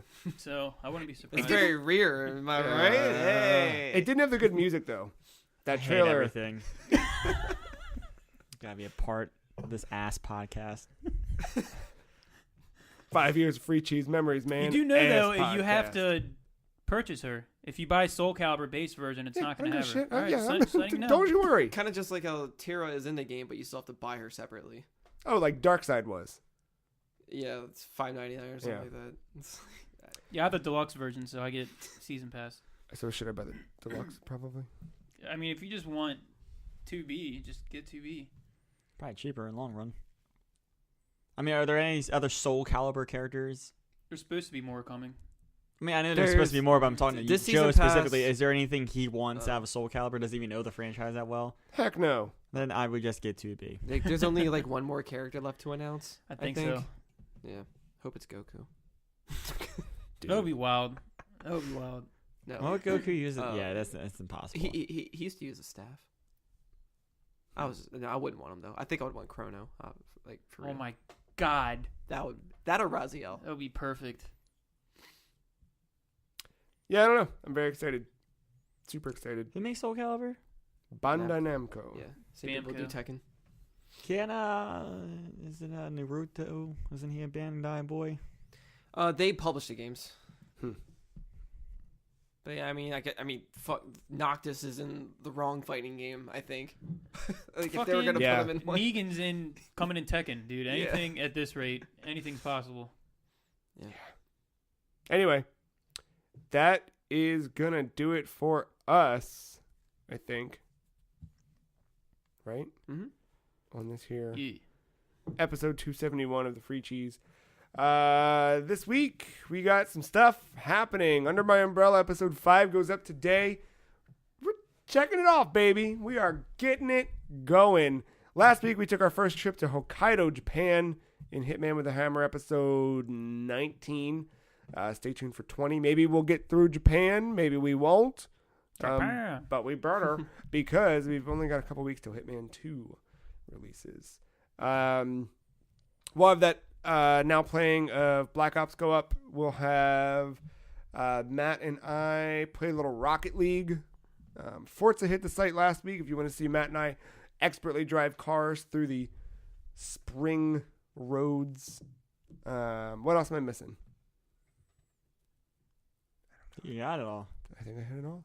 I don't know. Halloween's my first day of vacation. I might end up just staying up all night Tuesday into Wednesday playing Red Dead or Destiny. You know, don't want to rule it out, Matt. But I might be streaming stuff on Halloween, at least for a little bit. I don't know. If you're in Nashville, come say hi. I'll be there. I'll be in town next week. Going in there to get some barbecue? Yeah, I'm doing sign-in events because of Free Cheese. You know, I'm gonna I'll be in all the Broadway bars, Nudies. Nudies? It's the name of a bar. Tubies. Dude, I wish 9s was announced instead of 2B. Not gonna lie. I'm ending this fucking podcast. You can just create them. You could just. Yeah, people already created 2B. Yeah, you can download created characters too, by the way. Yeah. If you WWE style. Yeah. Why wouldn't you? That makes total sense. Good. You don't like 9s? I like 9s, but come on. Yo, I'm gonna make Tony Hawk in the game. All right, fight with a fucking skateboard. How about A2? Yeah, I'm Yeah, down. I'm on down. board with A2. I'm down. How about Tony Hawk? Come on, dude. Fucking board shorts and. I hope he's just like just a bird person with. He's got a hawk wings. I'm gonna make Alyssa Stemmer. Is that her name? Yeah. Just name it Girl Skater from Tony Hawk. Perfect. Get 90 downloads. God damn it. Yeah, I think that's everything. So yeah, keep your eyes out. While I'm on vacation, I got a lot of top secret plans for the free cheese. So stay tuned for the next phases. But I think that's it. Yeah. Yeah. Cool. Well, I want to thank all three of you more so now than ever, just because it's a special anniversary week. Happy 5th. No, thank you. You as well. Would not be here if it weren't for you all. Maybe I would. Maybe I'd do that thing I did that one time where I tried to do an episode as Meatwad, or where I interviewed Meatwad. Because look, man. What episode is this? Never change. Meatwad. Never change. I don't know. Never change. Because you got to remember, this podcast is built on the backs of bullshit. Like, there's so much that goes, we had to cobble it together. Like, when we first started this, we had a game fart. Yeah, like we had a fucking game fart. We had a candle holder that we literally taped, not even duct taped, like packaging taped a microphone to get it to stay in place so that we could fucking record. It was a Guitar Hero microphone. It wasn't these.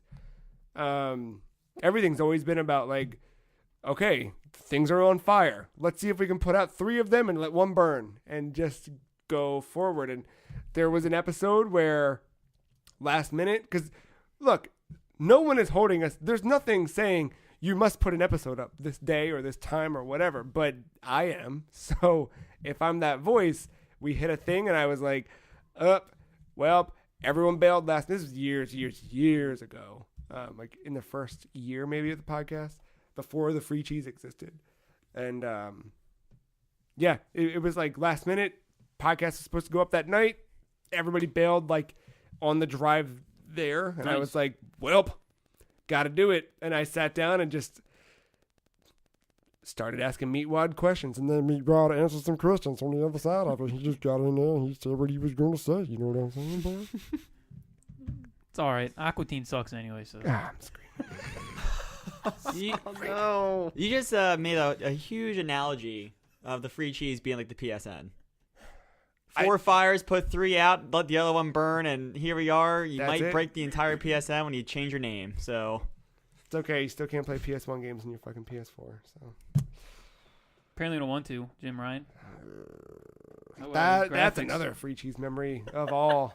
Yeah, just the Jim Ryan gets. Yeah, motherfucker. What a clown. That or the night that the podcast ate itself and Matt and I'm fucking pissed. That was a good episode. Yeah, it was a really good episode. It was the only one we've ever actually lost. There's been one that we intentionally didn't post because it was nope. But that was like perfect time because that was like the week I talked about playing Hacknet. Yeah, and we're trying to play Hacknet on your Mac. Yeah, yep. That was when we decided to use a reliable machine for recording. But I remember that one favorite free cheese moment where Fallout 4 won Game of the Year in 2016. Yeah, I couldn't technically say that. I was hoping someone else would bring it up because I can't technically say it because I wasn't on the site at the time. I was a voter as an audience member. I was thinking about that this morning when I was like going through everything. And I was just like, those are the dark ages. The dark ages of the free cheese. What else? I don't know. There's been a lot, man. There's been a lot just in the last year with us in this current like core. But yeah, free cheese never dies. And that time Joe ate soup. It happened. It ain't no soup. Hey, don't answer this question. How do you get that name? What name? You can follow the Free Cheese on Twitter at the Free Cheese. Ben is on Twitter at SevBenz. Marc is at og_mental. Matt is at MattyIce131, and I am at the Free Cheese. Please go to thefreecheese.com. Help us celebrate 5 years by reading some stuff. I'm still waiting for crazy wasabi stories from the viewers or listeners. Yeah. What's up with that? You know what? I do have to log into the email. I don't think I logged into the fucking email. Oh my god. God damn it. Hold on. I have it on my phone for God sure. damn I it. know it's one of the accounts on my phone. God damn it. God damn it. Yeah, it's on my phone. No one's emailed us. All right. Is this the right email? Hold on. Wasabi, hentai, soups. So, yeah, I want to hear soup stories too. The best soup stories. How Best about soup wasabi stories. in soup? I've never tried that. Joe, maybe you should try that. Maybe that's what makes Joe love soup. Just dabble some wasabi little in it. horse radish in there. Speaking of horses, Mm-mm. sounds your Red Dead 2 stories. Yeah, what'd you name your horse? Did you kill those people from the train during that heist? Did you kill 2 of them and you forgot to shoot the other one? I don't know. Tell us. I killed them all. Anybody make any dope Soul Calibur characters? I don't know. Yeah, tell me how to make that apple. What? You know horses eat apples. Send us your true. Red Dead 2 story. Hold on. I'm looking. Looking for what? I'm just double checking email. Now What's your favorite beer? Send us your favorite beers. I like some that. with horses I on the like cover. that. I Send like us that. your Red Dead 2 stories. I like that. Wait, is my deja vu? Did you play Doki Doki Literature Club?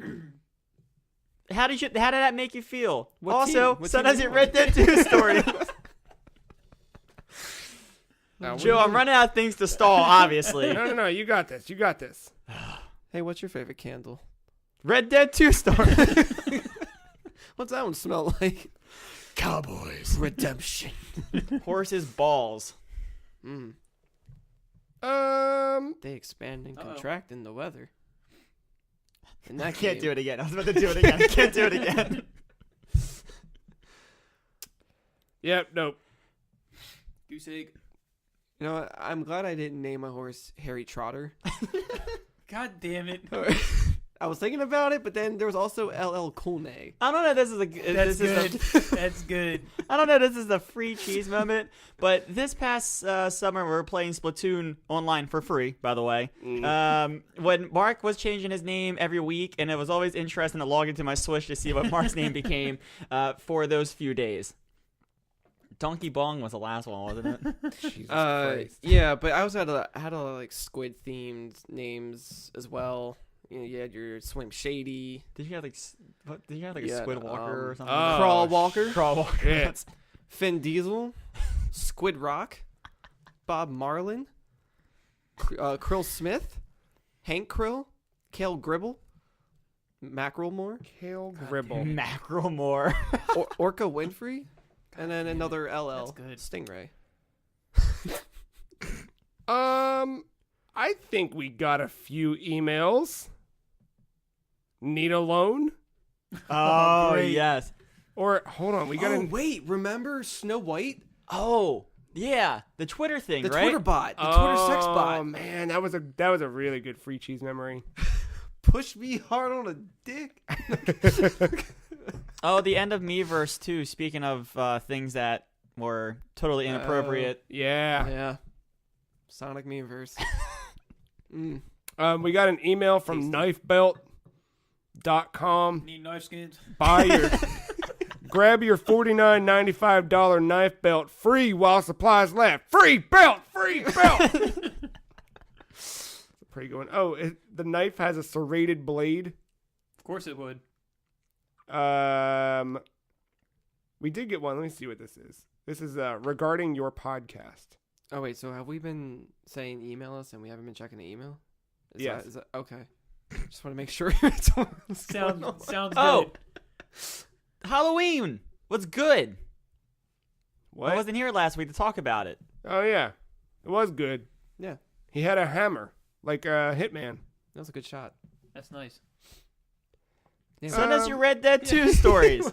I guess when we started Hit Me With a Hammer, that's a pretty good memory. Yeah, because we were just doing like a one-off video, and then all of a sudden a series was born in a matter of a minute. Yeah. One animation. Really didn't think it was gonna do that. It was just, hey, you should chuck it. One animation. I'm going to display images. Thanks to the Humble bundle. I got Hitman for free this month on PC, so I got to relive that memory of going through the facility and throwing that hammer again. Yeah, nice. Paperboy, that was pretty fun. Oh, that was a good video. Speaking about Meatwad. Oh yeah, Meatwad. Meatwad's been showing up for years, man. Look, lots of single ladies are available and searching for someone like you. Oh yeah. So what was the one you were talking in regards to your podcast? Oh, it ended up being just. Remember how we said this episode wasn't going to be 2.5 hours? Yeah, and then of course, in traditional fashion, we had to make it happen. Love is an adventure. Make it real. That's how it ends. I'm the bachelor here. I'll bite. Nah, I don't think you want that. Give me that virus. Send us your love stories about wasabi and soups while playing Red Dead. And if you want to send us your Red Dead 2 love stories, of course, you can send those to podcast@thefreecheese.com. And on that, I'm going to go have some chili, which is not It's a soup. It's soup. It's soup. It ain't no soup. It's soup. It ain't no soup. It's less of a soup than stew, but that damn stew is definitely a soup. I saw all the broth. Lots. Your so face much broth. was really good. So much broth. Fucked them up. That's it. I got nothing else. We dragged this on long enough. This is how we used to end the podcast. I don't know if you know this. The podcast used to open with a cold open. We wouldn't play the theme song right away. We would just bring it in on fucking whatever. Cold opens are great. I love cold opens. And then, yeah. And I wouldn't, it's like Red Dead has the biggest horse balls. Just open it like I wouldn't tell people when I hit record. They wouldn't know. And I would always. That's dangerous. Yeah, I would tap on the laptop to make them think I hit record, but they were like, did you start? And I'm like, no, I didn't start. That's flirting with disaster. I know. Many a time I had to edit some stuff. Yeah. Those are also back in the days where, like, if we used more than 2 microphones, the fucking program would quit in the middle of us recording, and we'd have to pretend like nothing happened in the middle of a sentence and just pick up from where we left off. Yeah. Well, I mean, it still happens. Still happens. Yeah, it's been a fun 5 years. Lots of things we've learned, but ultimately, it's still all about us just hanging out once a week, talking about video games. What it's always been, what it always will be. But it ain't no soup. Thought that was a dab. It's always a dab, Mark. It's always a dab. Anyway, to bring us out, finally, one more time, on this short 2.5-hour podcast. Thank you, Matt. Thank you, Mark. Thank you, Ben. Thank you, listener, for listening. We'll see you next week.